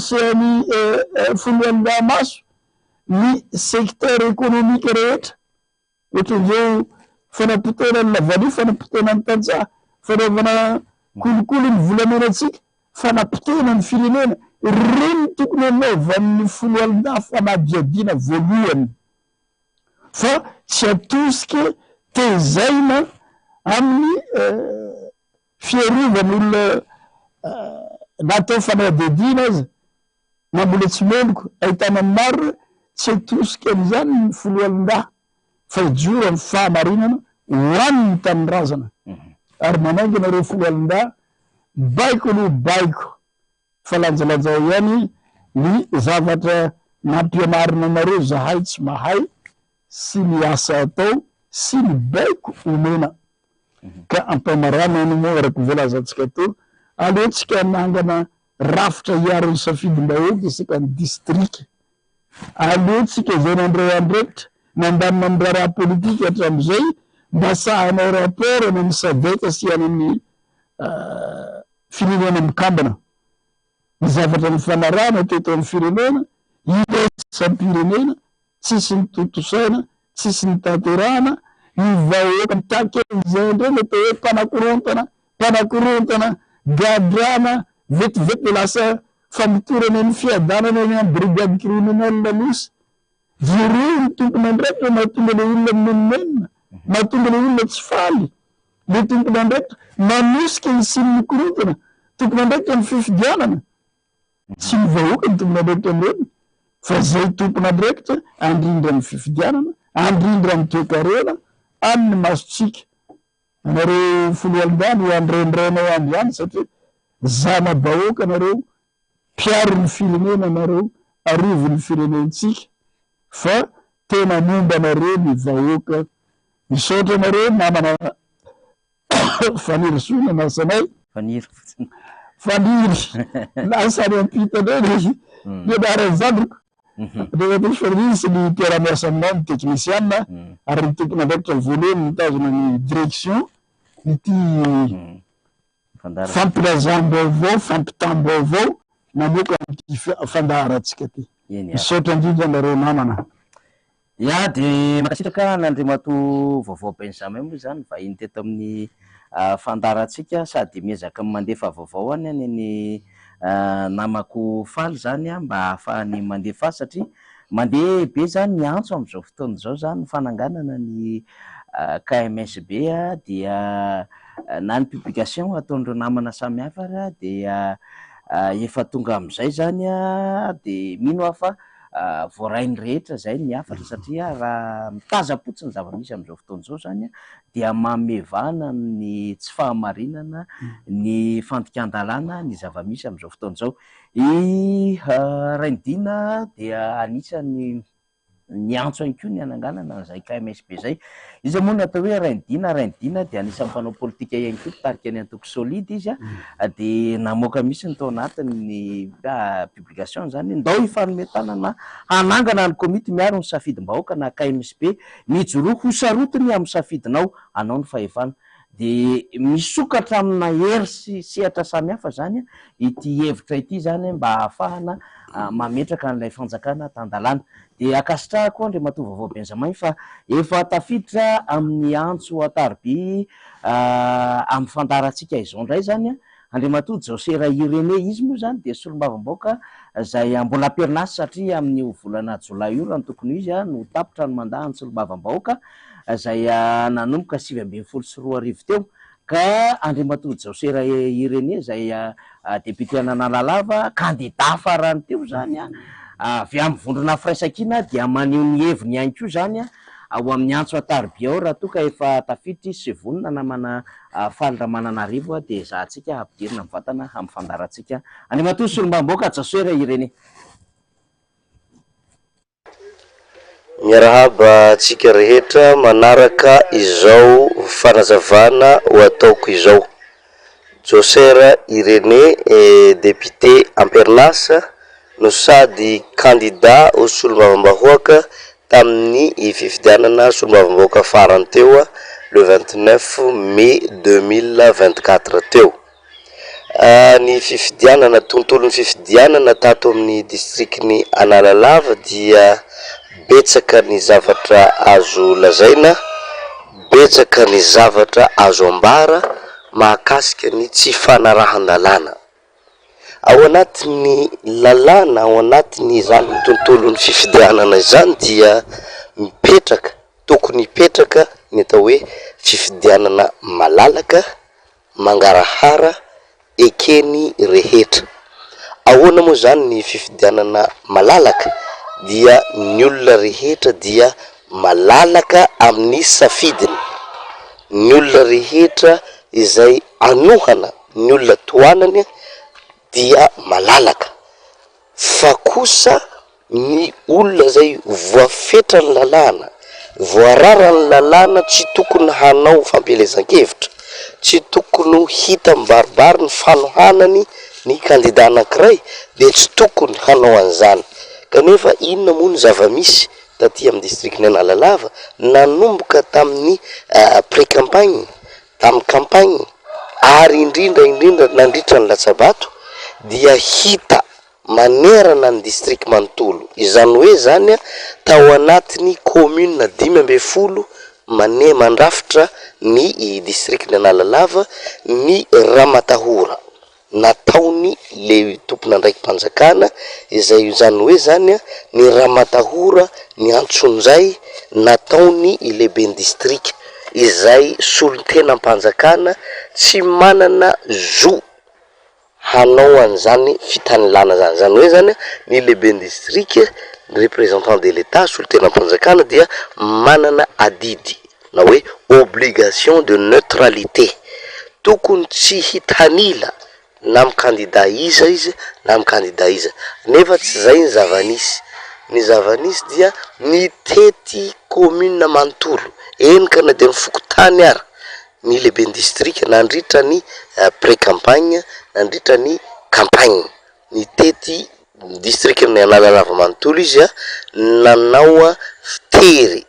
efa tsy fampelezan-kevitra intsony nataony, fa Ramatahora tery vozona. Inona moa nataony tamin'izany? Nataony tamin'izany dia miteny ary mazava be ny filazana hoe zay tsy mifidy candidat mpanjakana dia ho gadraina, izay tsy mifidy candidat mpanjakana dia tsy ho soratana ny bokin'ombiny, izay tsy mifidy candidat mpanjakana dia tsy ho atao vaksiny ny ombiny, tsy ho raharahin'ny fanjakana raha misy zavatra ilana fanjakana. Zay zany ny zava-misy. Dia hita ihany koa ny zavatra ataony zareo hoe mampatahotra, manala ny lehiben'ny fokotany izay ahiny ka tsy anohana, tsy ampandany ny candidat ny fanjakana. Zay zany betsaka ny fokotany niaran'izany,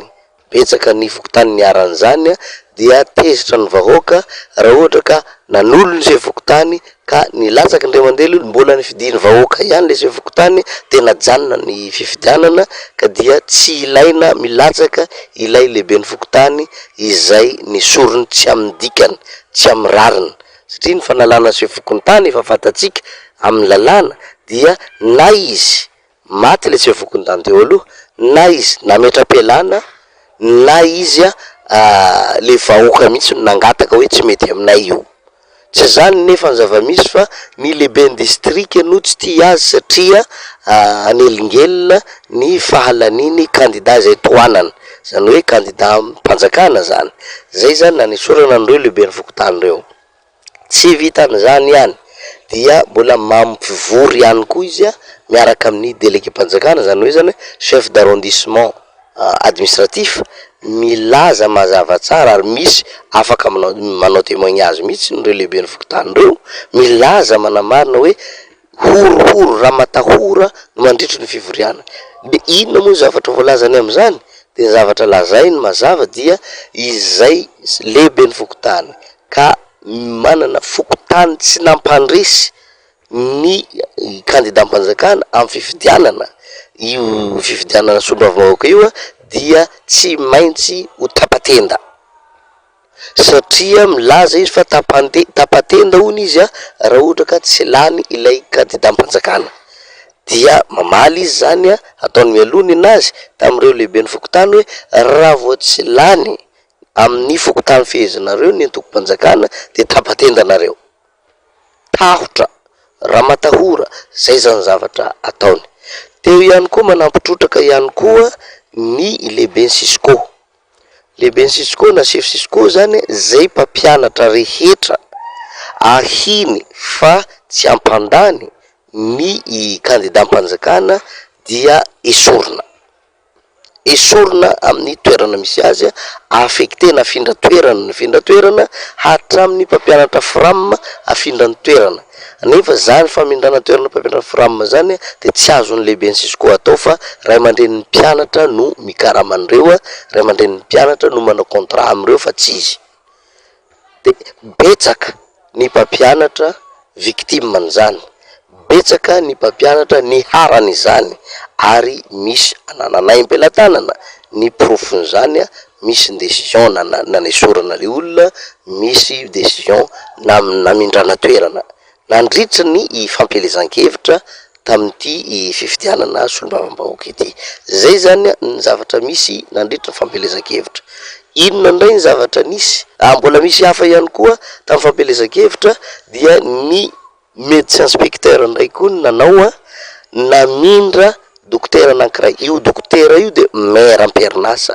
maire ao amin'ny commune Angoaka Sud. Izy io zany isaky ny fifidianana ilatsahako io no suppléantiko. Io dokotera io maire izy io, maire zany sy ny dokotera de asa azo ampivadina,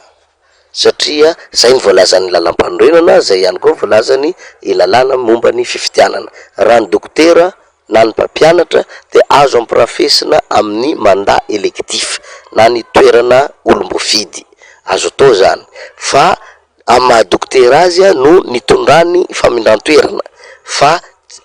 tsy fantatro adinony sa fananiny, satria zareo fa manao hoe zay tiany zareo atao de atao, na de tsy manara-dalàna ary. De be ny tanàna am-Pernasa no nafindra toerana any amin'ny district hafa, nafindra any amin'ny district ny Port Berger, izay maire tao anatiny district ny Analalava, maire ny commune rurale Angoaka Sud, sady chef CSB tao Angoaka Sud izy. Zay zany ny zavatra nataony médecin inspecteur. De ireo dokotera zay ahiny tsy ampandany any candidat mpanjakana de afindra toerana daholo. Misy dokotera zao tany Maromandia dia nafindra any an-toeran-kafa satria eritreretiny fa amin'ny toerana mety hatanjaka angamba ny olona hafa ampandany an'io candidat mpanjakana io, de alefany izy fa amin'ny toerana mety malemilemy de nesorina tao izy. Zay zany ny zavatra nataony lehibe district sy ny délégué mpanjakana, de ny chef Sisco sy ireo chef zapy, ny médecin inspecteur, médecin inspecteur ny Analalava, reo zany de mpiasa mpanjakana tena tompona andraikitra ato anatin'ny district ny Analalava. Nandritra ny fampelezan-kevitra ihany koa de nahitana directeur régional miandidi ny Ponina, monsieur Narcisse Abdallah, nandray micro nanao kabary, nanao fampelezan-kevitra ho an'ny candidat mpanjakana, zany hoe numéro 3 zany no nanaovany fampelezan-kevitra tam'izany. Laza taty aorina vao nisy ny abrogation, zany hoe tamin'ny fotoanany izy nanao fampelezan-kevitra de mbola directeur ary mbola niasa ma directeur azy ary mbola nandray zo feno amin'ny maha talemparitra azy. Fa taty aorina vao nivoaka ny abrogation ny fanesorana azy de any izy après ny abrogation izy vao tokony hoe afaka manao propagande. Fa talohan'ny abrogation na de fa nametram-pialana ary izy, ny lalàna mikasika fametram-pialana de mazava, ny fametram-pialana raha vao tafapetraka mbola tsy valable raha tsy efa mivoaka ny fanekena azy. De ny fanekena ny fametram-pialana dia ny décret d'abrogation izay nivoaka taty aorina. Izany hoe zany mbola talemparitra feno izy nandray micro nanao fampelezan-kevitra ho an'ny candidat mpanjakana. Zay zany fandikan-dalàna nandritry ny pré-campagne sy ny campagne électorale. Ahoana ndray ny zava-nisy tamin'ny andro ny fifidianana. Tamin'ny andro ny fifidianana zany tena ramatahora no niseho. Inona moa ny lazako hoe ramatahora? Tamin'ny roa andro, tamin'ny andro ny faradoboka dia nisamborona daholy ny ekipako ankabetsahana, samborona zandaro. Inona moa ny antony nanamborana azy ireo? Misy lisy mpifidianana izay nangatahanay tamin'ny CENI hanaovanay verification, hanaovanay confrontation amin'ny liste zay ampiasaindry zareo ao anatin'ny bureau de vote, satria efa mailo izahay, satria vavandry zareo mandeha hoe tsy maintsy lany ny candidat mpanjakana na tiany vahoaka na tsy tiany mpifidy satria hangalabato izahay. Zay zany ny vava aheliny zareo, zay ny teny feo aheliny zareo. Mailo arak'izany zany zahay aty andaniny dia nangataka tamin'ny CENI liste ahafahanay manao verification. Inona moa ny zavatra ho verifiena am'izany? Verifienay hoe ny olonanay ve, mpanaradia zahay ve, mpikambana mpiara-mikambana aminay ve ao anaty liste daholo sa tsy ao? Raha izay. Faharoa, ny olona ho tendrenay ho délégué de candidat ve ao anaty liste sa tsy ao anatiny? Ny olona ho tendrenay mandataire ve ao anaty liste sa tsy ao anatiny? Zay zavatra zay dia ilana fananana liste électorale avy any amin'ny CENI. Fahaefatra, ny olona ny fanaovana latsabato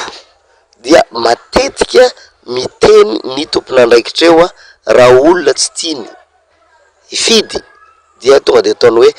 tsy ao anaty liste anao fa ndanamody. Anjaranay zany no mijery hoe reto olonanay reto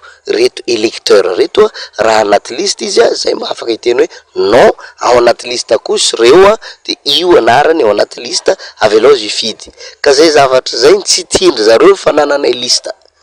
Or io liste io de CENI nanome an'io, CENI nanome an'io, tsy mitovy ny firafitra ny liste zay ampiasaina ao anatin'ny bureau de vote. Inona moa ilazako hoe tsy mitovy ny firafitrany? Tsy misy CIN zany karapanondro, tsisy an'izany io liste nomenanay io. Tsisy koa toerana izay ahafahana manao sonia. Sao de mantsy zareo mietrehitra hoe hanaovana fraude io ampiasaina amin'ny bureau de vote io tsy azo ampiasaina amin'ny bureau de vote. Na en tête ny CENI raha tsisy. Dikan'izany liste tsotra, misy anarana rehetra, misy ny ataontsika hoe lasa vavy asan'le olona de zanakiza dia de ny bureau de vote na bureau fandatsaham-bato andatsahany vato. Zay fotsiny ny zavatra misy ao anatin'le liste izay nomenanay ho atao document de travail na hoe fitaovana entina miasa hanaovana verification. Iny liste iny zany maharary zareo ny nanananay an'iny sao de hanao verification. De nosamborona ny ekipanay rehetra satria manana an'iny liste igny natao hoe hanao osoka ony. zay zany ny zavatra nisandro zareo. Kanefa ny lehibe sy ny présidentsy-ny mihitsy no niantso zareo hoe liste avy taty aminay io a, tsy anaovana osoka io a, ary tsy avitana osoka velively ka avoaho avotsory ny olona no tazominareo, ny olona no samborinareo. De zay zavatra zay a appel nataony présidentsy-ny tamy zareo vantana teo za tam'zany. De nenono zareo fotsiny reo gendarme reo moa zany teny hoe baiko ny anay a, de zay tsy afaka amelan'io, tsy maintsy misambotra an'io zay baiko ny anay. Zay nanomboka tamy faradoboka zany tsy nahavitanay faradoboka tao an-tampon-tanàna be fotaka, tsy nahavitanay faradoboka tany Ankarambe satria nanenjika amahaolana tam'ireo namanay reo. Zay zany zava-nisy tsy vitany ny olona samborina tamin'iny a, olona anankiroa, délégué des candidats anay any Ambinagny Bifiagna any commune Bijofo sy ben'ny tanàna ao Marimandia izay mandataire anay tao Marimandia, mandataire ny firaisankina zany tao amin'ny commune Marimandia. Dia tsy vitan'ireo ihany ny samborina, de apitson'io a de ny samborina koa ny équipe technique-nay tao amin'ny izay coordonnateur régional ny prositeny no samborina niaraka tamy zareo, nanaraka nalefa tany Antsohihy no nitazomina tao amin'ny Gapzy ny Antsohihy. Dia tsy vitan'izay fa tamin'ny andro ny fifidianana no samborina daholo ny ankabetsahany délégué des candidats nay, ary zahay niantso délégué anankiray, zany hoe zany chef d'arrondissement administratif anankiray nanontany hoe inona no antony isamboranareo reo olona nay reo amin'ny andro ny fifidianana. De namaly moa le délégué na ny chef d'arrondissement laza hoe baiko ny anay monsieur le député, baiko ny lehibenay, lehiben'ny district no nanome baiko anay hisambotra an'ireo hanokatra anao ouverture d'enquête n'ireo, kanefa le olona mandritra ny latsabato olona délégué des candidats ao anatin'ny bureau de vote izy miasa andraramaso ny fizotry ny bureau de vote.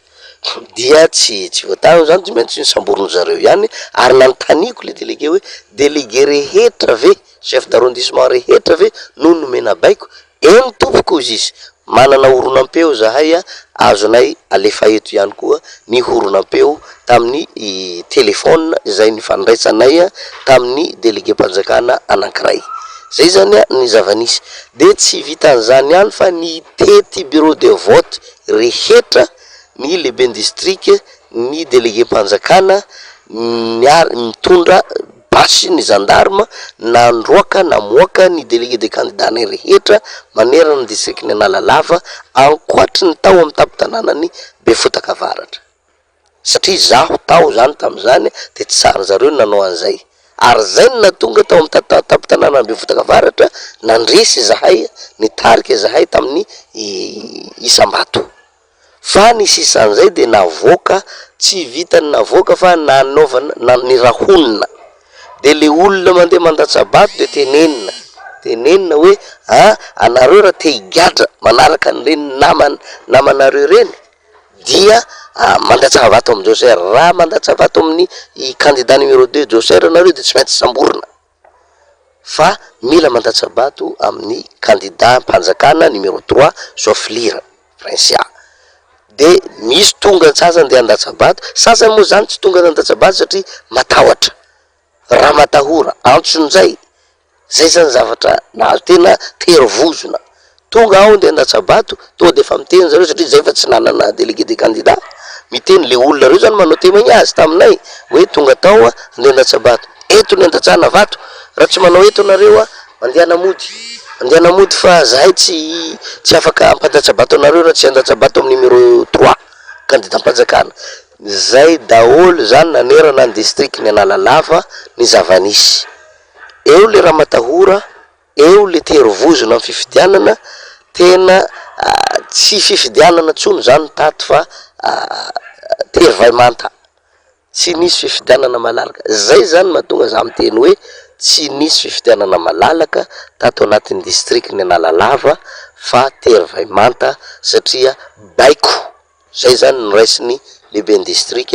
baiko no niraisin'ireo zandary ary baiko no tsy fantatra hoe baiko avaiza no niraisiny lehibe Gisco sy ny médecin inspecteur. Tsisy zavatra manjary tsisy zavatra vanona tato zay zany no mahatonga ny vahoaka rehetra mitaraina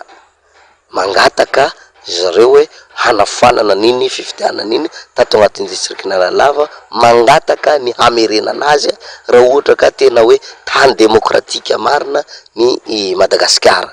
satria ao anatin'izany demokrasia zany no tokony hipetrahany hoe élection libre, transparente et crédible. Zany hoe zany ny fifidianana malalaka, mangarahara ary ekeny rehetra. Zay ny ao anatiny ataontsika hoe tany demokratika. Fa ny zavatra tato dia mifanohitra am'izany fa terovozona latsabato fa tena tsisy eritreritran'le olona tsony fanolanana safidy ny zavatra nisy tato terovozona antsonjay. Etsy andanin'izany araka ny zavatra voalaza teo dia nanapa-kevitra ny vahoaka, nanapa-kevitra ny mpifidy anangana ny atao hoe komity manohana ny safidim-bahoaka manerana ny district Analalava ary atreny amin'ny fokotany rehetra izany nijoroany nitsanganany izany komity manohana ny safidim-bahoaka na KMSB izany. Zay zany ny zavatra misy aty amin'ny district Analalava manontolo raha ny tontolon'ny fifidianana solombavambahoaka tamin'ny 29 mai 2024 no resahana. Ya, de misaotra anao Andriamatoa solombavambahoaka Jaosera Irenea niditra mivatana tamin'ny fandarantsika ny tantara ny zavatra misy any amin'ny district Analalava talohan'ny fifidianana, nandritra ny fifidianana ary ny fanapahan-kevitra zay raisinareo amin'izao fotoana izao miafara amin'ny fananganana ny komity miaro ny safidim-bahoaka ny Analalava. Tena ninina tsy nitapahana misy, tsy nametrahana fanontaniana fa navela malalaka misy Andriamatoa Jaosera Irenea zany ny tantarany zava-misy any toerana. Tena mampiolkoditra le izy tena efa tsy fifidianana amin'le tena hoe hevi-bahoaka amin'ny alalan'ny demokrasia ny zava-misy fa tena endrika fanerena mihitsy raha ny tantarainy député Jaosera Irenea azy avy any Analalava teo zany. Fa de io zany efa mitsangana le KMSB zany komity miaro ny safidim-bahoaka andrainy andraikiny ko zany Analalava manaraka an'ireo distrika zay efa miainga sy mandeha amin'izao fotoana izao de ho hitantsika eo indray zany toena ny député Rabekijana Solofery dia nisy ny faneho-kevitra fohy nataony tetsy amin'ny seny tetsy Larobia teo ary dia masika mihitsy izy hoe tena tsisy anaika alabato zany eto fa tena hijoroana hatramin'ny farany io député Solofery Rabekijana araky ny faneho-kevitra zay nataony zany, satria dia misy izay fitsimbadiana vokatra izay araky ny fanamariana nataon'izy ireo raha ny taritra avy any zany. Raha toka efa vonona ny amin'izay fa miandry ny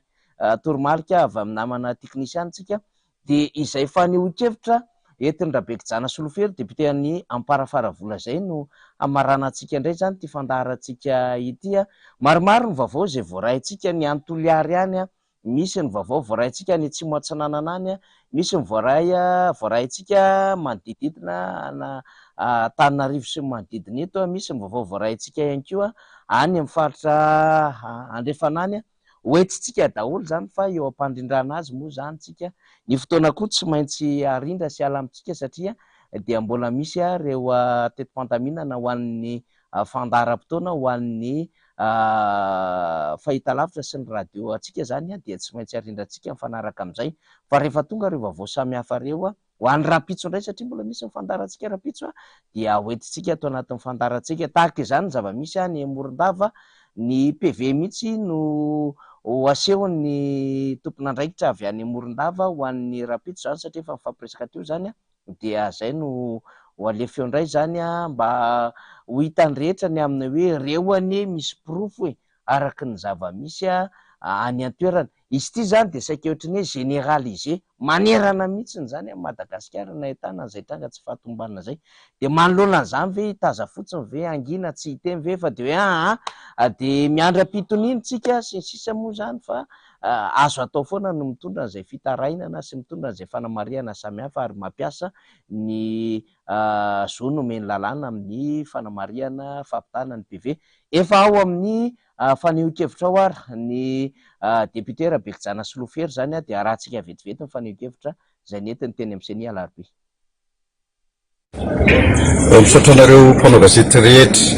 izay manelo-patrana ary anely amin'izao vaovao zao. Tonga eto amin'ny seny Foibe izahay avy any amin'ny distrikana Farafaravola, tonga nanao nametraka ny dépôt de confrontation tato amin'ny seny satria raha ny zava-nisy tany amin'ny fifidianana solombavomboaka tany amin'ny distrikana Farafaravola fa 2020 May 2024 dia betsaka ny zavatra miseho. Taony fahatapahan-jiro izay ao anatin'ny asan'ny tao amin'ny SRNV tao anivon'ny distrikana Farafaravola ny alin'ny zoma ary nampiova ny tarehimarika satria raha ny zava-nisy dia ny firaisan-kina ny tanany laharana voalohany izay misy ny fahatapahan-jiro tamin'ny alina ka tamin'ny 10 alina ka hatramin'ny 3 maraina iny dia ny maraina iny tonga dia nivadika ny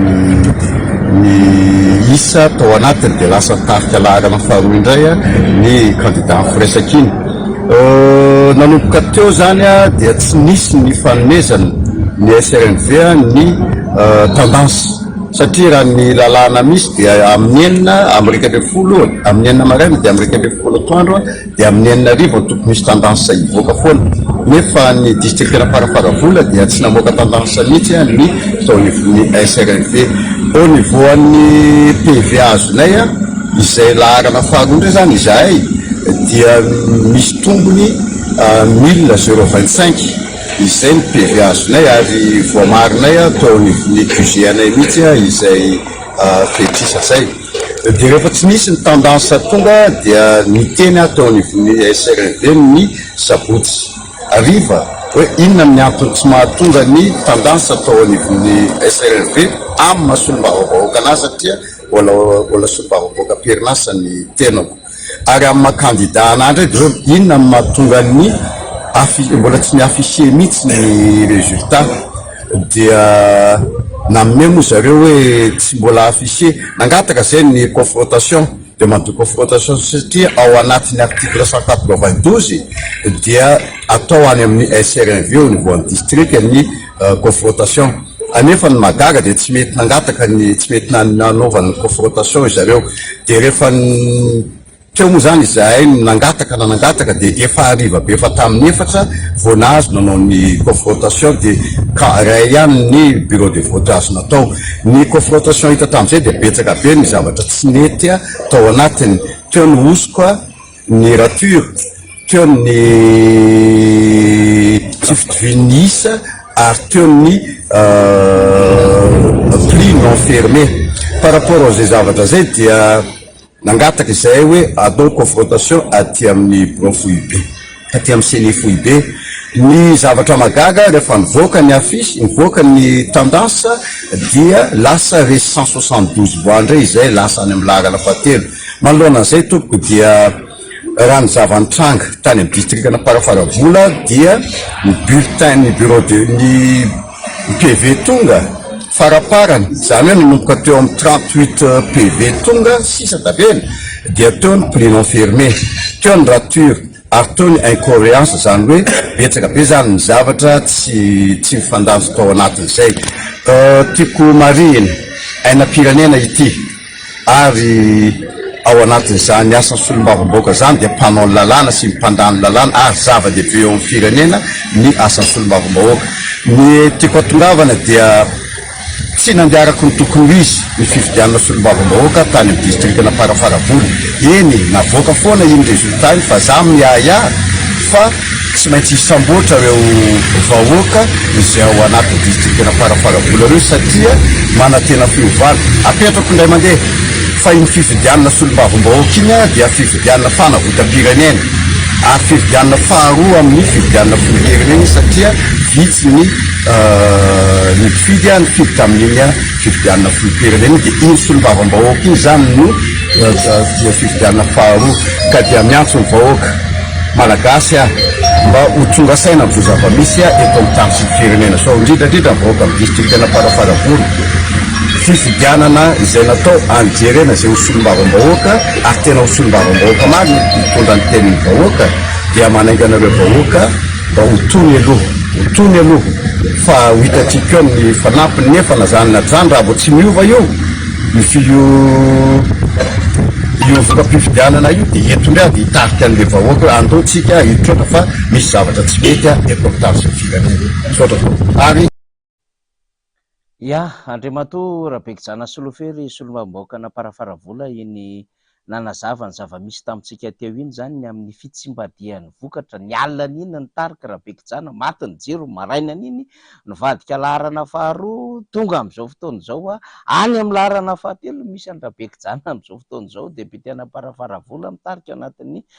vondrona politika firaisan-kina manerina Madagasikara izy tika eto zany dia miantso atsika rehetra ianareo satria marobe ianareo mibibibiby io zany dia alefaso ny vaovao zay misy any amintsika ohatra amin'izany any Moramanga any zay andrenesaka ihany koa misy fitarainana samihafa resahan'ny olom-pirenena Moramanga any alefaso aty amin'ny desika ny MBS na ireo mpanao gazety zany vaovao na tsy mivantana ny tenako mba hahafahantsika mamoaka azy ato anatin'ny fandarana arovako ny safidiko ity fandarana ity dia nataontsika moana an'ireo vaovao maro samihafa zany ampiasika ny raharaha-pifidianana tahaka izay ny any Vangaindrano efa niditra mivantana teto moa zany Joasy Eleonoro dia misy vaovao samihafa ihany koa ny Vangaindrano any ny any faritra Atsinanana sy ny faritra avaratry nosy any ihany koa izy ity zany tsy voatery avy any mivondrona firaisan-kina fa misy aminareo tsy miankina ihany koa zany tena mitaraina ny zavatra nahazo anareo dia reny rehetrarehetra eny satria lalàna iombonana moa feon'ny vahoaka zay no tiantsika ampitaina atao anatin'izao fandarana izao dia ampitao avokoa zany vaovao ahafahantsika mizara azy atao anatin'ny fandarantsika amarana antsika azy mentsika kokoa mpanaraka antsika Tiana Lalà zay manaraka antsika mivantana amin'izao fotoana izao i Christian Tabera ihany koa zay mandefa ireo vaovao zay voarainy samihafa indrindra ny avy any Toliara mbola ho avy eto tsika iresaka ny zava-misy any Toliara ny vaovao amin'ny Morondava ny vaovao amin'ny Mahabo any Miandry Vazo ihany koa mbola hoentintsika eto daholo zany rehetrarehetra izany mentsika kopakopa-tanana ihany koa zany ireo mpanaraka antsika marobe ao amin'ny distrikta Ambohitra Atrimo zay sady liana ihany koa ny raharaham-pirenena liana ho an'ny vokatra mbola mitarika hatrany isika firaisan-kina distrikta Ambohitra Atrimo zany zay larina voalohany amin'izao fotoana izao manara-maso akaiky tsika ny amin'izay foronam-bokatra zay fa aza manahy isika ao amin'ny distrikta Ambohitra Atrimo ary dia tahaka izany ihany koa ireo namana rehetra any amin'ny faritra zay mandefa afatra amintsika eto ny any Tomasina faharoa ny any Tomasina voalohany ianareo any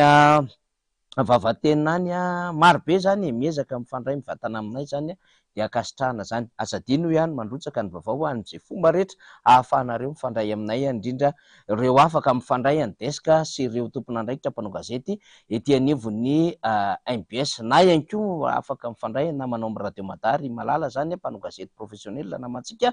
dia mifandraisa amin'izy ireo fa tonga aty aminay foana raha misy vaovao avy any aminareo zany tsara ampitaina aty aminay dia hatreo aloha zany amarana antsika ny fandarana lavalava ihany ny fandarantsika satria teo amin'ny ora telo latsaka 5:10 minitra teo eo tsika zany no niaraka tamin'ity androany ity misy vaovao marobe nizaraintsika teo nisy vahiny nivantana niaraka tamin'Andriamatoa vaovao Benjamin fa misy ihany koa zany ireo hetsika samihafa mivantana ny aingavany amin'ny seny zay